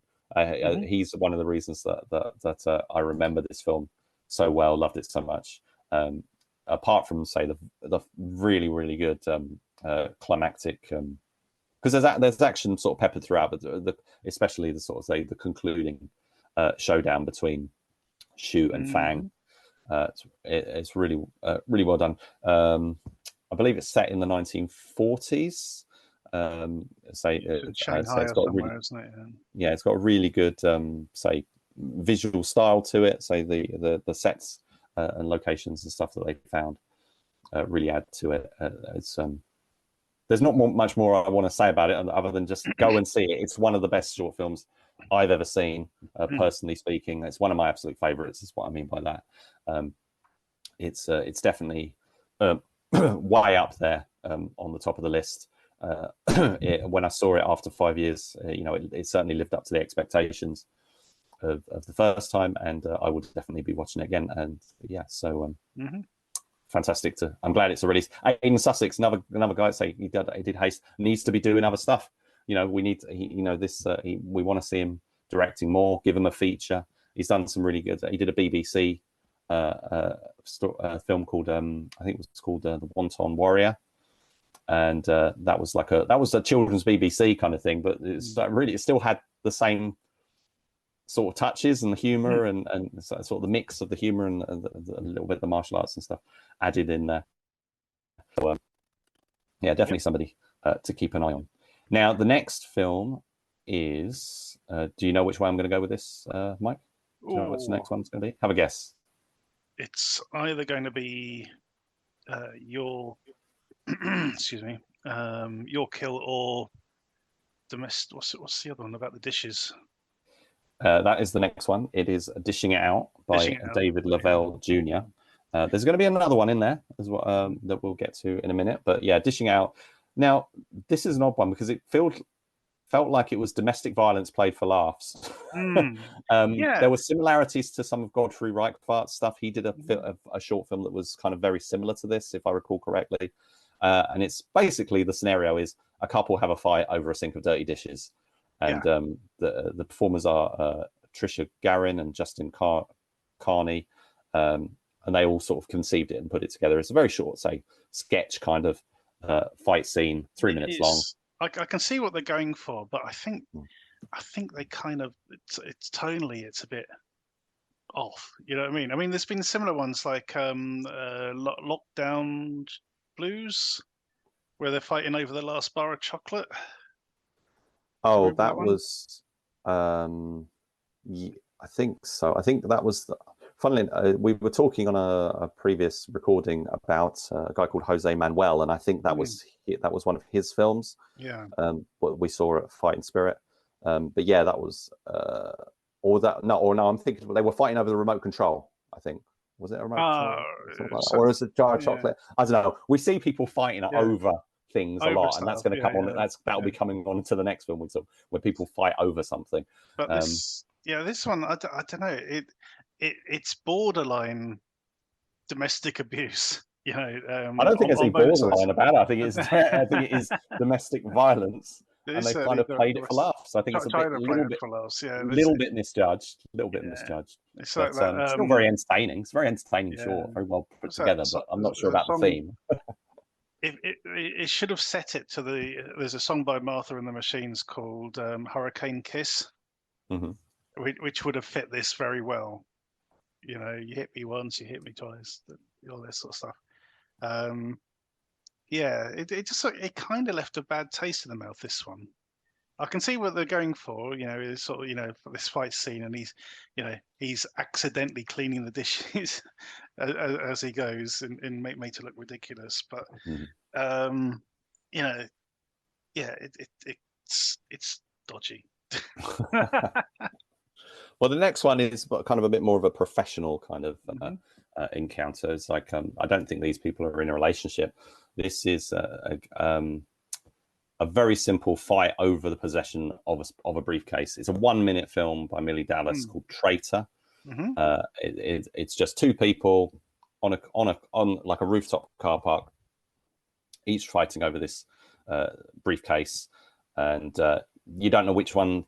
Say, there's no context to any of this. It reminded me of Art School Dropouts. This one, because of that lack of context. You know, it's a nice little scene. You're not sure who you're supposed to be following, really, and I imagine it's another one where we're following the wrong person, or we're following the loser, should I say? I think more than that, it's one of those films that it doesn't matter because it's only about the choreography. But this is the thing: we don't actually get to see the betrayal. We see what happens after the betrayal, which is the fight. You know, so we don't know who's betrayed who in this scene. You know, we see who is the traitor. That's one of the things I guess you could say is one of the sort of more clever things about it. There's a lot of ambiguity to it, and it's kind of trying to play with that. It's all ambiguity, except who wins. But we don't know if we want them to win or not. You see what I mean? But there you go. But there's a lot of there's absolutely tons of fight concept shorts out there that are some of them they barely even touch on narrative. It's literally just we've got the camera.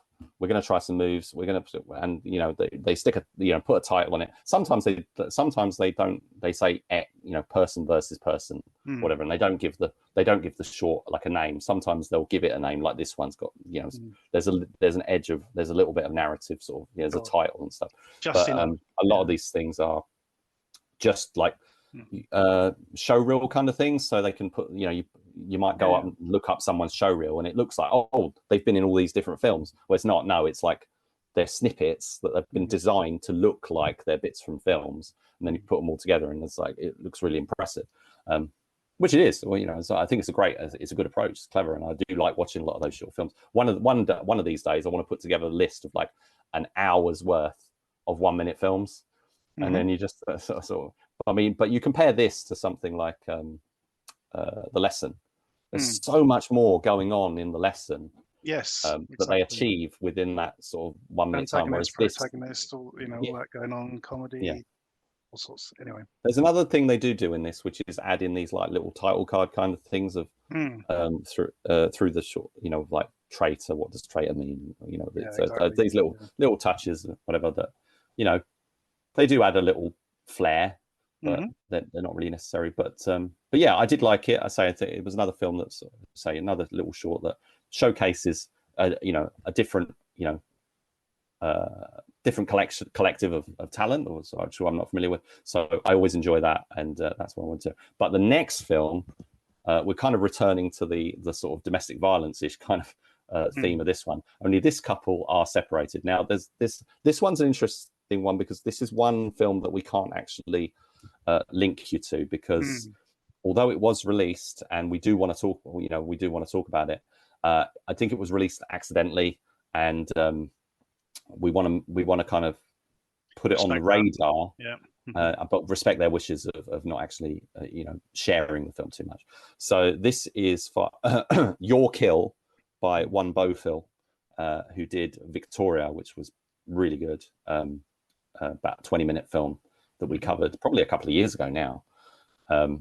This one stars a guy called Gabriel Rodriguez, also known as G-Rod, and he did a film called another short film called 13 Kills Served, although it's listed as 30 Kills Served. It's a bit confusing about what the title's actually supposed to be, between YouTube and IMDb and stuff. But yeah, so he did this short film. This is kind of a much bigger sort of showpiece bit between him and Yasina Kosio.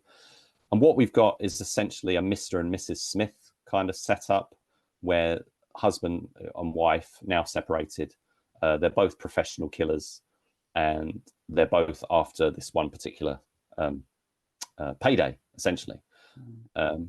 It's very violent, and it's not particularly playful or comical.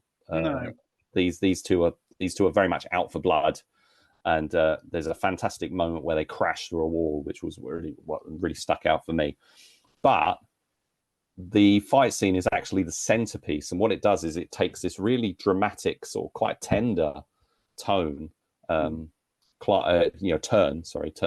to at the climax, and it becomes a completely different kind of film, and it ends on a very different note. So it kind of similar to a couple of the things we talked about earlier, of where you say that you have a setup and then you've got this kind of protracted sort of conclusion, and with the very cool action sequence sort of paste put in the middle there. And I think this works really well. How did you think that worked, that approach of taking these two characters, having them have this massive sort of universal soldier type battle, and then doing that shift in the gears in that sort of last act? It did for me, I must admit, and it is a prolonged fight in a corridor, which is the sort of thing I enjoy. Sort of fights in confined spaces, that sort of thing. Lifts and kitchens and stuff.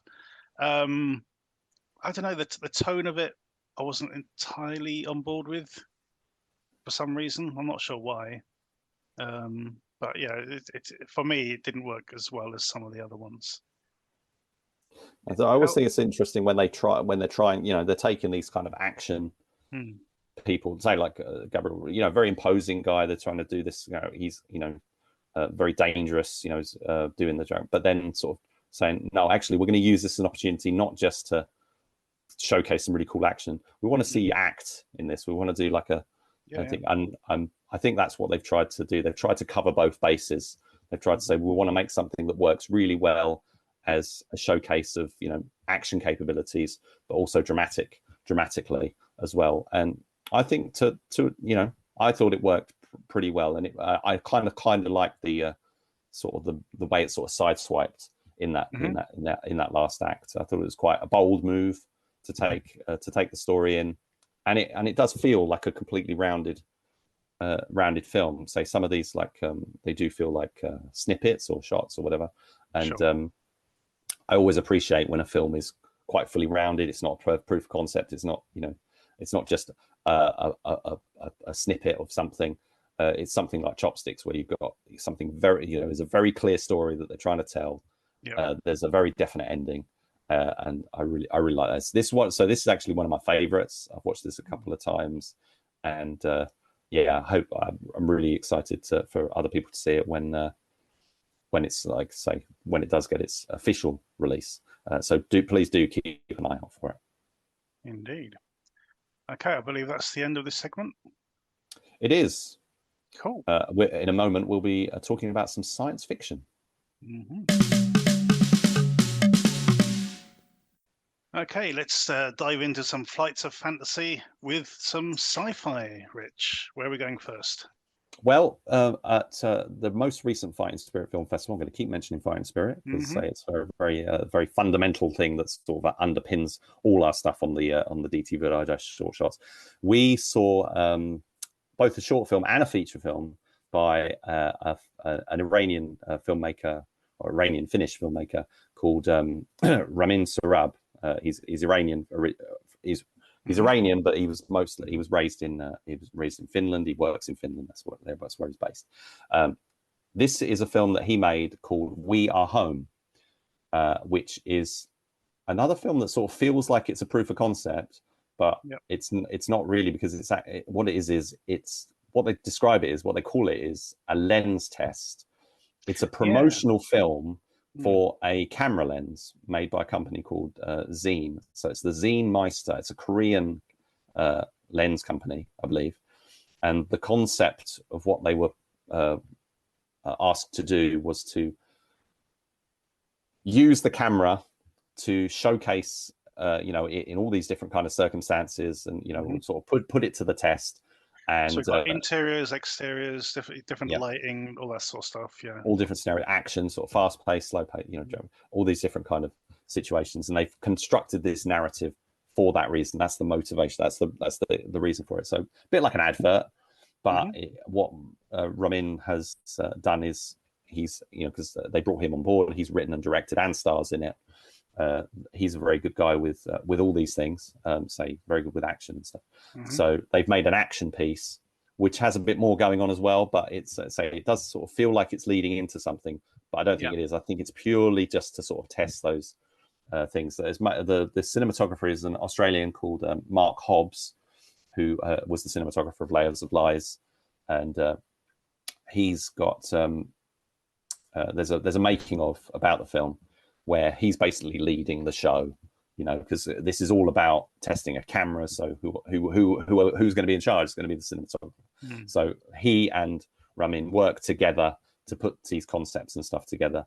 And so we've got what is essentially a sort of a born identity-ish sort of sci-fi. Born Identity slash Universal Soldier. That kind of thing. So one guy's chasing another. It's a bit. It's another film where it's kind of unclear who's the protagonist and antagonist. Is there a protagonist and antagonist? Because they're both. It seems initially like things are one way, and then they kind of switch, and it's actually there's a bit more going on, which I thought worked really well. There's also these cutaways to government types discussing the situation, which it all feels like a bit of a world building thing, or building a setup, but that was purely designed to have an excuse to showcase the camera in a different environment and stuff. So I think if it's very clear from the start of the film that it's a promotional film. It comes out, it says Zine Meister, I think, right at the beginning. But I think they went well beyond the brief. I think within the 6 minutes that they put this film together as a 5-6 minute film, I think they've gone beyond the brief, and they've made a film that feels like a real film. And I think that's makes it really stand out. Layers of Lies, we both thought was very good. It's an Iranian Finnish production, shot in Iran. As a when Layers of Lies is released, we'll do a proper review over on the main show and stuff. But for now, do go and check this out. This is very well worth seeing, I think. Did you see the strengths in it that I did? I did. Did you enjoy it? I did. Although I thought the actual fight part was probably one of the weakest, in that, and it is actually, in keeping with the characters, the fact that it seemed really obviously choreographed, almost like dance moves at times. Yeah, there are moments where they're sort of doing moves that don't ever very seem much to be remotely, so very much mirror each other, and or they're not going to connect. It's like they're Yeah. not actually they're doing it like you say. It's more of a sort of a choreographed kind of dance kind of thing. Whether that's something that's accidental or something, I don't know. I mean, all very good moves and stuff, and yes, but say I do absolutely, I absolutely see where you're coming from. I think it was probably more of a case of again engineering sequences for the camera to shoot. Indeed. So it's like, well, we want to see how the camera handles me doing this flip over, or the two of us. How's the camera going to capture that and stuff. So I think that may be what it is. Yes, maybe I think maybe it could have been a bit tighter on some of it, and maybe feel like they were actually going to hit each other, because at times it feels like they're doing, it seems like they're doing these moves but like too far apart at times. For it to actually seem like a proper fight scene. But that's a very, very minor quibble. It's nitpicking. Definitely. It is nitpicky, and it leads to quite a nice conclusion. So it's not a massively sci-fi film, but there's these little sci-fi elements in time it. Travel or something going on. Yeah, I'm not sure if it's. I don't quite know whether it's teleporting or time travel or whatever it is. But yeah, there's definitely they've got these like watches that do, or these straps on their wrists that clearly do something. Yeah, it's a cool little film. Anyway, and do go see it. Now is there anything you want to say before I move on to the next one? No, move on to the next one. So I've said that Mark Hobbs is an Australian cinematographer. The next film is also from Australia, by Martin Reyes, who I mentioned earlier, and it's another one. It's one we actually did see at Fighting Spirit Film Festival this year. This is called Z43. It's another two-scene kind of two guys having a fight. It's sort of, well, it's not two guys having a fight. You start off with a fight in a van. It's a fight in a van. Like we talked about sour trade. Yeah, and so it's what I call a two-scene short. So we've got the first action scene, which is in the truck, and then we've got the second one, which kind of takes place on this kind of industrial site. And there's a nice moment where they're essentially because this Martin Reyes is the lead. He's basically captive in the truck, a bit like sour trade, and he's got to get free from his captors. We're not quite sure what's going on. Well, we know they've got superpowers, and we also know that he's wearing a collar which dampens the effect, or shocks him if he tries to use his powers. Yeah, and we get a scene later where essentially someone's broken or getting somebody else, like a Universal Soldiers kind of thing. So they're going to unleash one of the others to sort of take him on. And there's a great moment where basically they unleash this guy and he just kills the person straight away. It's like that was a mistake. So they have a good fight scene between. There's an odd moment where a knife sort of materializes, and I know it's all sort of superpowerish or whatever. So I didn't quite, I thought that was a nice idea. I'm not quite sure how that, what they were getting at there. With the thing, I'm sort of nitpicking that point, but I thought with that bit, because he makes a knife materialize in his hand, and then he loses it, and the other guy gets it. I thought it might have been a good idea for him to dematerialize it, or materialize another one. Exactly. But it's a cool film. Say it's a bit like what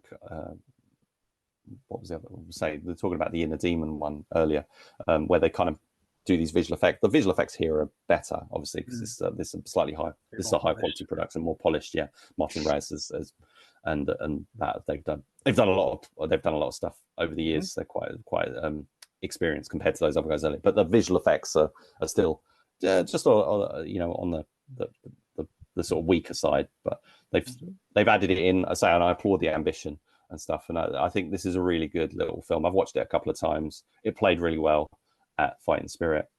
Yes. I think the truck sort of.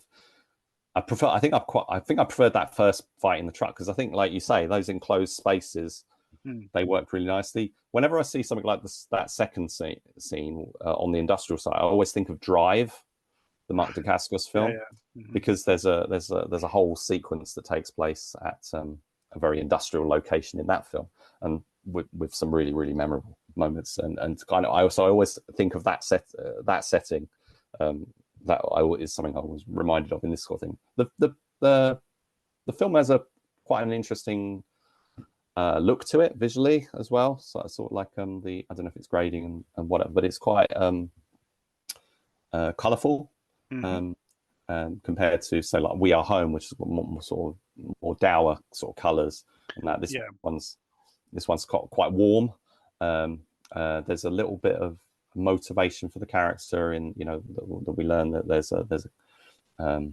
a kidnap, and this is another film that's got a really bleak kind of turn of events at the end. And so there was a couple we talked about earlier where things don't go the way things might usually go for the hero, and that's certainly true here. So I'm not going to say what it is, but definitely a little sting in the tail, an uncomfortable sting in the tail. Absolutely. On that one. Right, on to, I believe, Fuse. Yes. Now, would you believe it? This is another one from Australia. So this is James Chappell this time, working with the Beedman twins, Taryn and Shay. This is kind of circling back to something that's a bit more aesthetically like We Are Home. It's kind of dark, sort of blacks and green sort of aesthetic sort of to it. Really interesting stuff going on in this one. Very confusing, I felt, but aesthetically really interesting.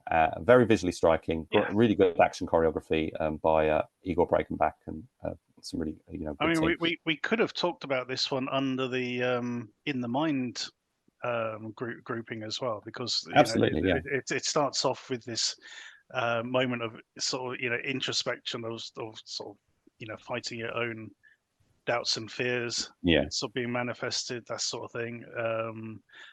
But then it sort of develops, and we get this sort of body swapping kind of moment going on. Or a bit like what we'd say. We were just talking about a film where characters have got like these superpowers or whatever it is, and the same is true here. We've got these characters who it's not quite explained. We don't know, but they've got these abilities, and in one of those is to basically control others. And I thought that was handled really well in the way they sort of hold on, and then they do the sort of the contact lens change kind of thing to show that when they've been taken over. This is another one which does a great job of changing the tempo of the music. So the first element, the first part of the film, the music's kind of a bit melancholy and dramatic. But then when we get to the proper fight scene, suddenly sort of the guitars kick in and the bass line and that sort of thing, and that starts driving the choreography, and it's a really good sequence. Yeah, I would say if trying to sort of think of something to liken it to, I would say it's very Matrix. I think there's a shadow of the Matrix sort of hovering over this one. So really fantastically shot, good all the ingredients are there in this one. So it's about 7 minutes. There's it's another one where there's a lot going on. It's like I said, they don't really explain a lot, but there's so much that it could be part of a bigger story. So it's not really satisfying as a complete experience.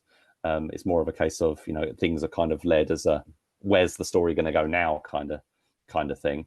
And I would definitely be really up for seeing more from these characters. I don't know if that's the intention or whatever, but it's a great piece, really interesting. Lots of experimenting with different things going on in this one. I mean, just look at the credits. Say we were talking about different, going the extra mile with some things. The credits are crazy at the end. In fact, they're probably a bit too crazy because I found it hard to sort of read who was doing particular jobs and stuff, but they try all these different fonts. Stuff.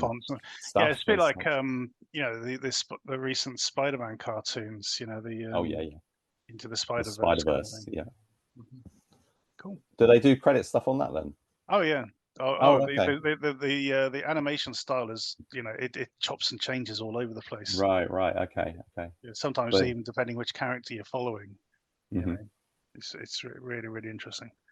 Yeah, so we've talked. You were saying about sort of the mind stuff, and we got the women fighting back, whatever. You see, a lot of these films do cross over in a lot of themes. A lot of short films you know, as well, just as they do in feature films, a lot of things return to the same ideas and stuff. And it's really, say, that's what's quite interesting in looking at this whole bunch of films, which are all, say, essentially newly or very recently released, all tackling, you know, they're fight sequence movies, basically. That's what they are. There's sort of martial arts action sequence things, and they've got all these ideas and garnishes around it and drama, and sometimes you're going to get films that, you know, come up with some of the same ideas, but even if they're doing the same ideas, as we found with the Safe House stuff, they find something different. There's different ways they do it. They see it, and I think that's what, you know, that's what's great. I mean, we see that all the time with, say, mainstream feature films and stuff. It was like, you know, it might be something you've seen a million times before, but you don't mind watching it again because, you know, it's done in a different way. It's, you know, let's say The Equalizer 3, for example. You know, it's kind of that cowboy Shane kind of narrative, which we've seen quite a lot, and it's just, you know, developed in a different kind of way. So yeah, this is a great bunch, but we are not done yet. There is one more section of films for us to discuss. Absolutely.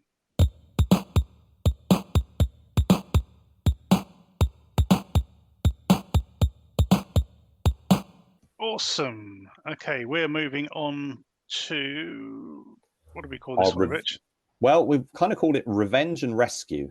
It's a classic trope of, you know, these kind of movies of characters, you know, trying to, you know, find someone, rescue someone. So all the films in this sort of develop that kind of idea to different degrees. We got 4 films, and we're going to start with Behind a Closed Door, which is a very basic concept, executed with minimal dialogue, very much a fight scene, short, but I think it sort of sets itself up nicely. Say, without any real dialogue, we get the impression of who the main character is, and an indication of what his objective is, and we basically got 2 doormen standing in his way, and that is the crux of the sequence. Do you know how I best liken this particular shot? It's as if Steve Lawson looked at John Wick and went, "I can do this," because, you know, as we know, Steve Lawson will take a segment of a novel or something, and then sort of fill it out into feature length. So what we have here is kind of like the prologue to a bigger scene. You know, this guy turns up at this nightclub. He's looking for somebody. He wants to get in, and I'm watching it. I'm thinking, I can't wait for this guy to get inside the nightclub. And then I realized, oh wait, no, this is it. This is, you know, this is going to be the whole thing. You know, him fighting these 2 bouncers outside, which in and of itself was a good scene, but it made me want more. You know, I wanted to sort of see this guy get in and sort of mix it up a bit. But there you go. Yeah, there was a film we talked about a long time ago. I think that Sibley or Sybil. Who's in that one? I can't remember his name. I think it was Jeffrey something. I apologize. I love all these guys. I love all these films, but my memory is terrible. But I definitely remember the film was CIBLE. Yeah, I remember it. And remember it. that is another film that's kind of got a couple of similarities to Behind a Closed Door, but he does get inside, and wreak havoc.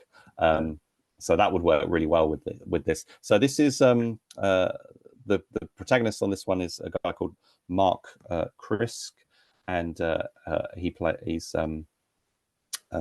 fighting the Ryan Handler and John Vellner, who are the doormen. Ryan Handler was in a fan film called Croft, which is well worth seeing, and based on Tomb Raider. Yep, and Stu Cook, who's the director here, did another fan film in this case as the director, called The Hunted, which is about Wolverine, which is also really well worth checking out. I believe they're from Canada. I think they're a Canadian team in this. And I thought it was a really solid, you know, a very simple concept, very basic. I've seen a couple of other shorts recently. I can't remember the name of it, but there was another one where basically it's a bit more like that 1 minute kind of thing we were talking about earlier, where it's a guy trying to get into a club. And I did see say some similarities to that. A lot of these things kind of return to the same kind of situation. There's not really much more to say about this one, but the next No. film I want to talk about is kind of what happens next after Behind a Closed Door. So in our next film, which is called Ubuntu Uppercut, that essentially begins with a guy bursting through the door. And it could almost be the next sequence, except in this case, our hero is African. It's a film from Uganda. It's got a very different kind of vibe and feel to it, but at the same time, conceptually very similar to something like Behind a Closed Door. I love this one. This one, it's kind of like Game of Death. You know, it is that sort of like it's the pagoda sequence in Game of Death. I think to that. Sorry, definitely. I think it's nodding to that, definitely. Yeah, definitely. But it keeps faking us out because we got a main guy, and he's getting confronted by these guys who look really capable of doing something to him, but he dispatches them pretty easily. And then he gets sometimes outside, off screen, which is a bit frustrating. Sometimes off screen, yeah. And then he gets outside, and we get one of the best looking visual introductions for a bad guy. So we've got this guy standing in the rain, wearing his sort of Chinese style sunglasses, drinking a cup of tea and holding an umbrella with the other hand. The umbrella, yeah, and it just looks brilliant. You look at this guy and go, yeah, you know that bit in The Simpsons where there's a fight between the Yakuza and the mob on their front lawn, and Homer gets pulled inside the house, and he's going, but look, that guy hasn't done anything yet. He's just looking at them. He goes, he's going to do something cool any second now. And he gets inside, and you just hear these sound effects. He's going, no. And that's what we get here. We get this guy. He is as good as he thinks he is, basically. And yet again, we get a sequence which doesn't go the way you think it's going to go. But just before you think it's a bit too nihilistic, it introduces the best character. Not only the best character, the best looking character. The guy's wife. And I cannot wait. I demand they make the next part, because just in her couple of seconds or minute or whatever it is that she's on screen, she is mesmerizing. And the way they sort of like portray her skills and everything, it's like, I want to see this. I really do. Yeah, they kind of they do certainly sideswipe you again with that ending. They set it up. I mean, it's promoted. They've the guy who made it, Lokman Ali. Really, I mean, I would have never expected an action film from Uganda to have the level of action choreography and stuff that this does, but also it's aesthetically so crisp. Yeah, the whole thing, the way it's lit and everything. All the action is very clear cut, very well put together. The cinematography is superb. All the influences there. I think what you're saying with the umbrella and the introduction of the character, they pitched this as a kind of a African John Wick. Like they kind of put that out. It's not really very John Wick. There's no gunplay and stuff. It's not really very John Wick. But the way the character, like you say, the character introductions are quite John Wick in terms of the especially like the more recent John Wicks rather than the first one. But I also think like Kill Bill is hanging over this quite a lot. There's an influence there. But yeah, it's this really I was not expecting this. I really need to see some of the other films made by Lokman Ali. It's a very surprising film in a number of ways, both from its origins and the kind of where the story goes and whatever. Yeah, I really hope we do get a sequel which develops that promise, because it's a fantastic little film. Right, we're getting down to the two of the strongest films on the list as far as I'm concerned, Rich, and it can go either way. Where do you want to go? Well, I'm gonna, because this one is the next one is thematically also quite similar to Behind a Closed Door. I'm going to start with Samira, because this one also the start of this film is a guy sitting in his car and he's got to get. He's thinking about his next step and what his objective is. He's not got to fight his way to get into a place. He's going to get in there this time, but it's going to be a very different kind of situation to what we've seen before. Unlike Ubuntu Uppercut, he's not just going to go in silent. This is not a man of pure action. He's going to go in there and he's just going to talk to the locals and try and get the information. He's going to try his best not to have a fight. But when the time comes, he's going to rise to the occasion. Absolutely. This is a guy who talks softly but carries a big stick kind of attitude. Mm-hmm. Of all the films that we've covered, this one is the one I would desperately love to see as a feature, because it takes the classic trope of the stranger coming to a small town, facing various prejudices, asking the wrong questions, stirring up trouble, that sort of thing. It is Jack Reacher. It's that kind of thing. Yes, absolutely. But the twist is the guy's ethnicity. I mean, he's either Iraqi or Afghanistan or something. I think he's Arabian. Some Middle Eastern kind of background. So it immediately stirs up these prejudicial sort of ideas. These people's like, I lost friends in Iraq and all this sort of stuff, because of guys like you.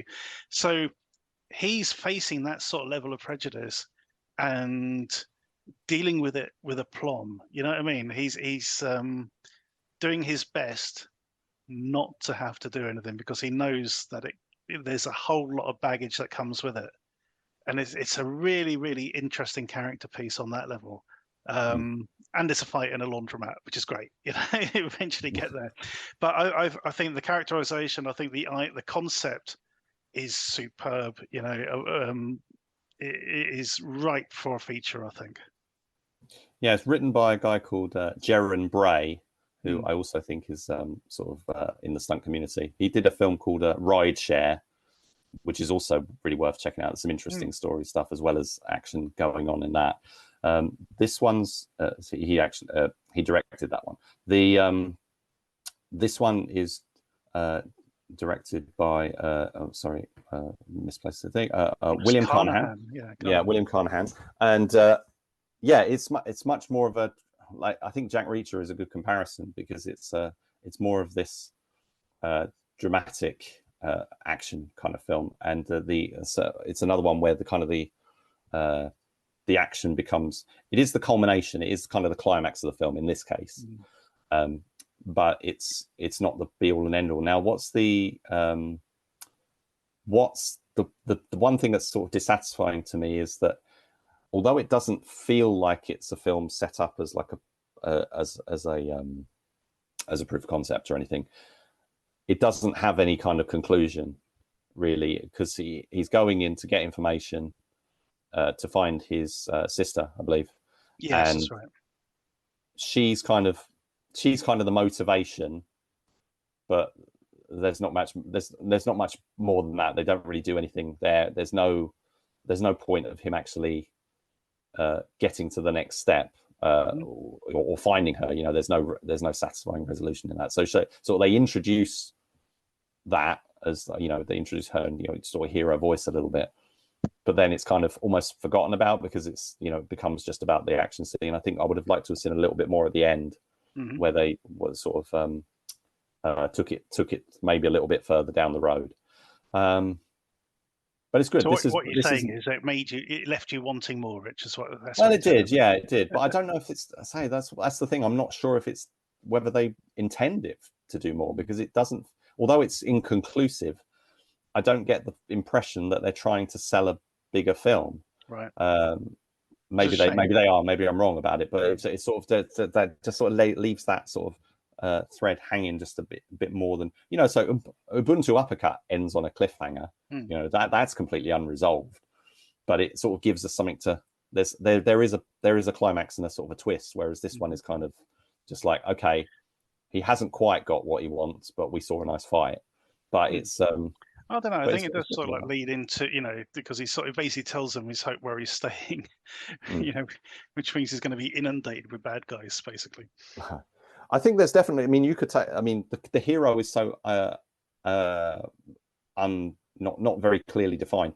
There's definitely a John Wick kind of potential with this character, or say Jack Reacher, of the guy who we don't fully know his past and whatever. And it's like he might actually be more. There might actually be a lot more going on here that they don't go out of the way to sort of say he's a he's a special forces guy. He's clearly got these skills and stuff, and I could see this character having a bigger story. They're making this a film, and definitely with the same guy, Ali Al-Saleh. Again, I don't know. I don't think he's a martial artist. I think he's an actor, sort of who's been trained to do some of this, to do this stuff. But the fight is, it's not a showy fight, but it is. It has a level of sort of realism to it, and he comes across as a guy who could definitely sort of, take on 3 guys and win. Yeah. But yeah, this is definitely one of my sort of contenders in total. Okay, Rich, it's the last film of the list, and it is Sayonara. Appropriately enough. Indeed, yeah. So this is a Brazilian film. Yeah, it's in Portuguese. I really do like this a lot. It does have a couple of flaws, I think, but for the most part, this is a really strong, gritty revenge thriller. Tell us more. Well, this is a film that's sort of kind of quite a slow burn. It's very much sort of laying the groundwork of the drama before the actual carnage sort of takes place. It's got a when you go to the YouTube link, it does kick in with sort of like a teaser of what the action is going to be later in the film, which I don't know how you feel about it. I kind of wish they wouldn't do that, because although it's kind of grabs you, but then it kind of spoils it just a little bit. It does a bit. I am against this latest trend, because it's basically, the marketers not having any faith in their own product, if you see what I mean. It's like saying, look, this is going to get exciting in a minute. Even in the trailer, we get these trailers now which have a teaser for the trailer at the beginning, and it's like, look, we're going to have to do some establishing exposition at the beginning of this, but don't worry, we'll show you the good stuff. It's all about that sort of catching the short attention span, isn't it? And that, I think it's also, when you go on YouTube and they, if you hover over something, it sort of like scrolls a little preview, starts playing a little bit. That's right. I think it's all to do with kind of that and grabbing the attention and doing. We've seen it on, I think it was Oath of Honor. I think it was Vietnamese film. We saw Godefroy Ryckewaert stuff. I've seen that on a few, even though they're only 4 or 5 minutes long. Exactly. Yeah, even his stuff does it. I suppose that aside, grab you. Sorry. Yeah. That anyway, aside, getting into film proper then. Yes.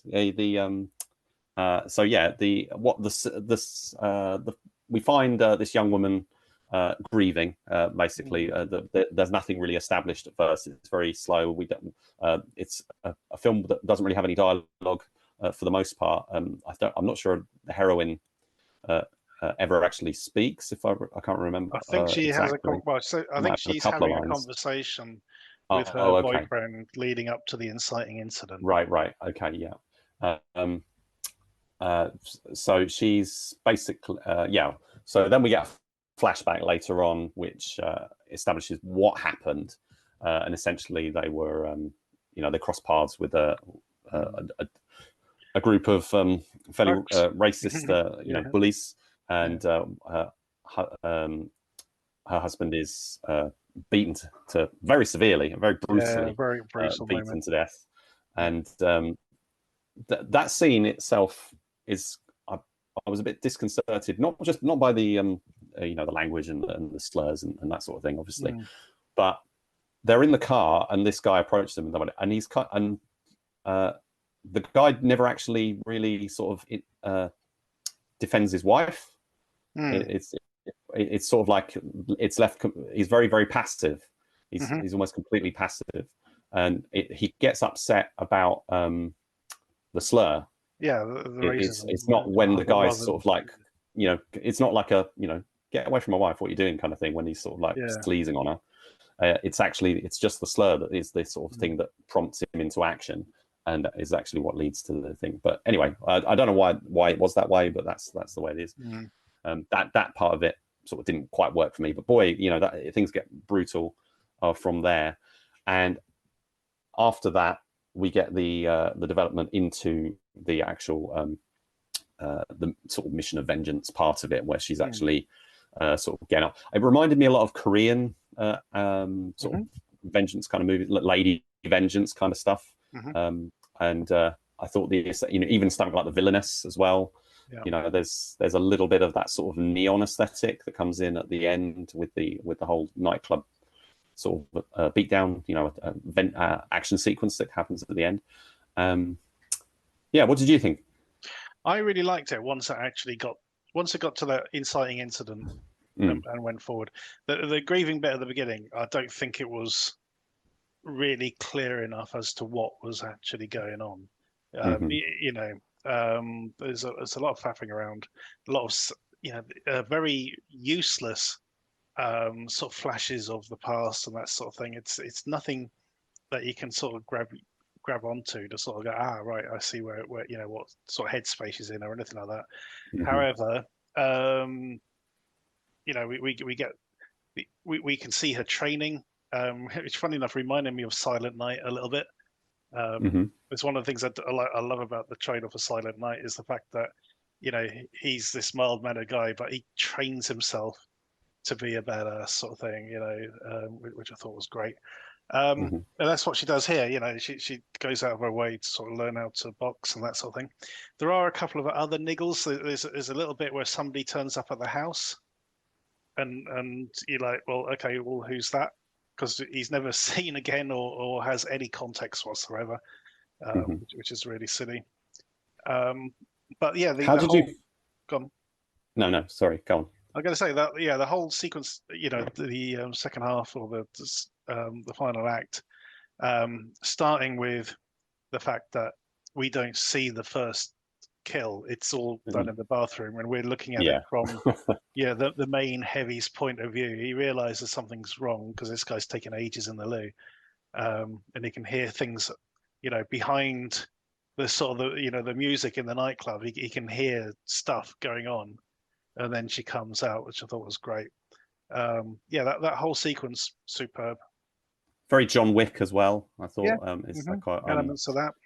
There's because there's what happens is she's got the when they first meet, basically the whole thing is her fault to an extent, because she's blooming texting on her phone and whatever when she's driving, if I recall correctly. And she nearly runs over these guys, which is what, you know, attracts their attention and kicks things off in the whole first place. So I think, but it's all blown out of proportion. I mean, you know, it's an excuse for them to be arseholes and racist arseholes. Yeah. And then her husband makes the situation worse. They could have gone, you know, and he could have turned around and go, "Oh, you okay? Fine. Okay, let's just go. You know, let's get out of here," sort of thing. But no, he's like winds his window down and go, "What'd you say?" You know, that sort of thing. It's like, well, that's what I'm saying. It's a really weird decision there that he makes. He doesn't sort of intervene when, you know, the guy's actually right in her face in the window. About, you know, he doesn't say, "Oh, sorry," you know, it was a miss. You know, we. Yeah, exactly. But it's you know, he waits until they're sort of like across the street and then says something, and even then he doesn't drive off. You know, or she doesn't drive off. They're still stuck there. You know, which is crazy. Anyway, what else you got? But the guy is, well, I was just saying the guy sort of he's carrying this baseball bat, and that becomes sort of a key prop, because then she turns the bat on them at the end. There's the whole thing with the baseball and stuff, and she's hitting the baseball. She had the baseball bat. The baseball bat was from their car. Oh, was it? Sorry, I thought the guy was crossing the road and he was carrying the baseball bat. No, she had it. She hits him with it on the back, but at the time she's so weak, you know, she's just some weak little woman kind of thing. And he hardly notices, but then he snatches it off her, and then uses it to batter at the husband with it. Right. Okay. But still, really, sort of quite a significant sort of prop use. So I think it does sort of the style does change over the course of the film. It is like very the first 15 minutes, or sorry, yeah, but the first 10, 12 minutes are very sort of quite grounded. And I would say the sort of revenge bit in the second part gets quite fantastical. You know, she's getting, you know, she gets all dressed up, and the lighting and that in the club and everything. It takes it kind of to a different kind of fantastical level. But I think it works. I think still the whole thing works. It is a bit too slow for the first 7 or 8 minutes. Too slow and too enigmatic. There's another bit where she jumps in the pool, you know, and her phone's ringing on you know, in the kitchen. You never see who's calling her or why it's important. You know, it's stuff like that. It's like, you're not bringing us in enough, you know, to these little bits for us to really care. It's only when we actually sort of see what happens to her husband that, you know, sort of the empathy and the sympathy kicks in, you know. But up to that point, we're sort of watching it and going, okay, there's something going on. We're not really sure what up at this point. On a completely sort of random tangent note, you know, the way the title comes up, Sayonara, at the start, and it kind of fills the screen. Yeah. Saw X basically does exactly the same thing, because I just saw it at the weekend, and it basically. It's interesting as well. It's the same presentation of the title. It's like it fills the screen like right up. I do like that sort of thing. But what's annoying with this, you know, we mentioned there's that sort of teaser bit at the beginning. And the title comes up then, Sayonara, then the film starts, and then, you know, a few minutes in, we get the title come up again. It's you know, it's like, oh yeah, you just did that. It's weird. Yeah, but there you go. But I did really like it. You know, once it gets going, this was very good indeed. Yeah, it's definitely a cut above. I'm not familiar with much of the director's work before Chris Tex. I'm just having a quick look. It's done. There's a short called Wind Princess, which I think is a fan film. I'm not 100%. Oh yeah, it's a Nausicaa. Oh yeah, I think it's a Nausicaa fan film. And there's also what else have we got? There's like some stuff. I think it's a lot of it's Portuguese, so it probably hasn't really sort of migrated to our shores. But I think Sayonara is definitely sort of something that's going to sort of hopefully sort of put him on the map internationally. And you know, with this fan film, maybe that will take things a bit further, because I think there's definitely a very talented filmmaker. I mean, the cast were very good as well, I must say. The actress in the lead, who was Samira Hayashi, was very good, and Miguel Nader as the sort of leader of the gang is you know, very intimidating and makes a good. He's like Vin Diesel if Vin Diesel was a Nazi kind of thing. Isn't he? So yeah, and there's a high body count in that sort of final club scene.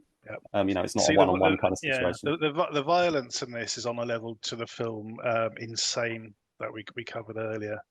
You know, it's quite risky. There's a very nasty sort of stabbing bit, and then sort of the knife sort of dragged up through the body. Yes. Yeah, great stuff, really. Really good. I'm definitely pleased. Great one to end on. I think, you know, it's one of the more sort of lengthy and substantial of the shorts that we've sort of curated here. We've gone through so many, 30 we've had here.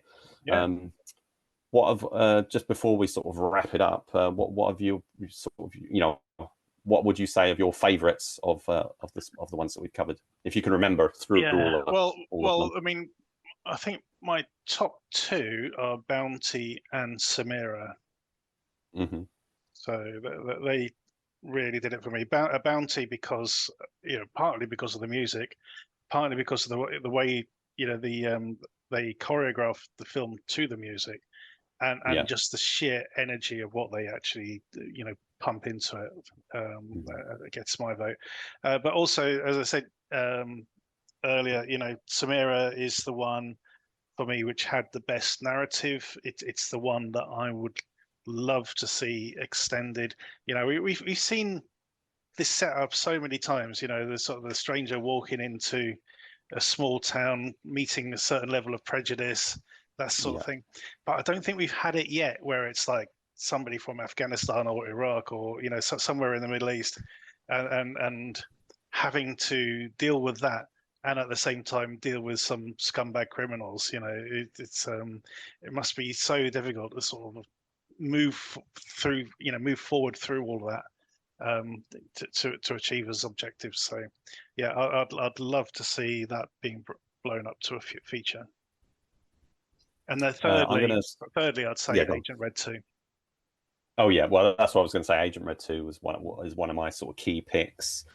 That I'm not expecting that you guys listening to this to go and watch. I mean, it'd be fantastic if you did go and watch every single one of these shorts, but if you only pick a handful, I would say say go with Mike's recommendations and things like obviously whatever's piqued your interest from what we talked about, but I would say Agent Red 2, Ubuntu Uppercut. Oh yeah, and definitely Chopsticks. Of course. And if you've only got a few minutes, Fight or Flight, because that'll give you a great flavour. Yeah. But all of these, in one way or another, are winners. What's the other one called? Was it Fight Lesson? The other Godefroy Ryckewaert one? The Lesson. Yeah, the lesson is very good if you've only got a minute to spare. Yeah. And also Daniel Locero's 2, Sour Trade, and Stratagem was the other one. But yeah, the choreography in those are really, really strong. Really worth checking out. Cool. All right, that is the end of this week's episode, or this episode at least. We shall look to doing another short shots soon. I nearly said short shots shortly. That would tongue-tied. But we hope you check some of these out. Most of them are around about this sort of 10 minutes or less. A couple like Sayonara and what's it called? A Drowning Heart. Drowning Heart, yeah, that's a bit shorter, about 20 minutes long. Yeah, 20-25 minutes. But most of them, you can sort of eat them in bite-sized chunks, which would be great. Yeah, go check them out and check out. Have a look at what else turns up on that page when you're, scanning through. Give them a like, give them a subscribe, because some of these get lots and lots of views, and others don't get many at all. You'd be surprised actually how low some of the viewing numbers are on some of these really, really good shorts. Anything you can do, whether it's comment or give them a like or subscribe to their channels and stuff, it all makes a difference. So and helps it, with algorithms and stuff, which is, we're very much in favour of supporting all these people. It's whether it's someone who's quite established like Godefroy Ryckewaert, or somebody who we're not, or somebody up and coming like Aeddan Sussex, or even somebody who's we're only sort of seeing their sort of stuff for the first time, like Martin Reyes with Z43. So keep an eye on these people and support them as much as you can. Absolutely, and whoever it was who did that bloody Ubuntu uppercut as well, because he keep it. Oh yeah, Ali Lockman Ali. Yeah, definitely. Yeah. He's got loads of films that I need to check out. Not he doesn't concentrate necessarily on action stuff. He varies, I think. But definitely, he's one of the directors to keep an eye on, look out for. Damn good filmmaker. Okay, thank you for listening. Tune in again. Actually, before I do that, okay, don't forget to check us out on Facebook and Twitter at the DTV Digest and the Short Shots, where Rich will put a link to a new short every evening around about 8 o'clock. Thank you for listening. Tune in next time.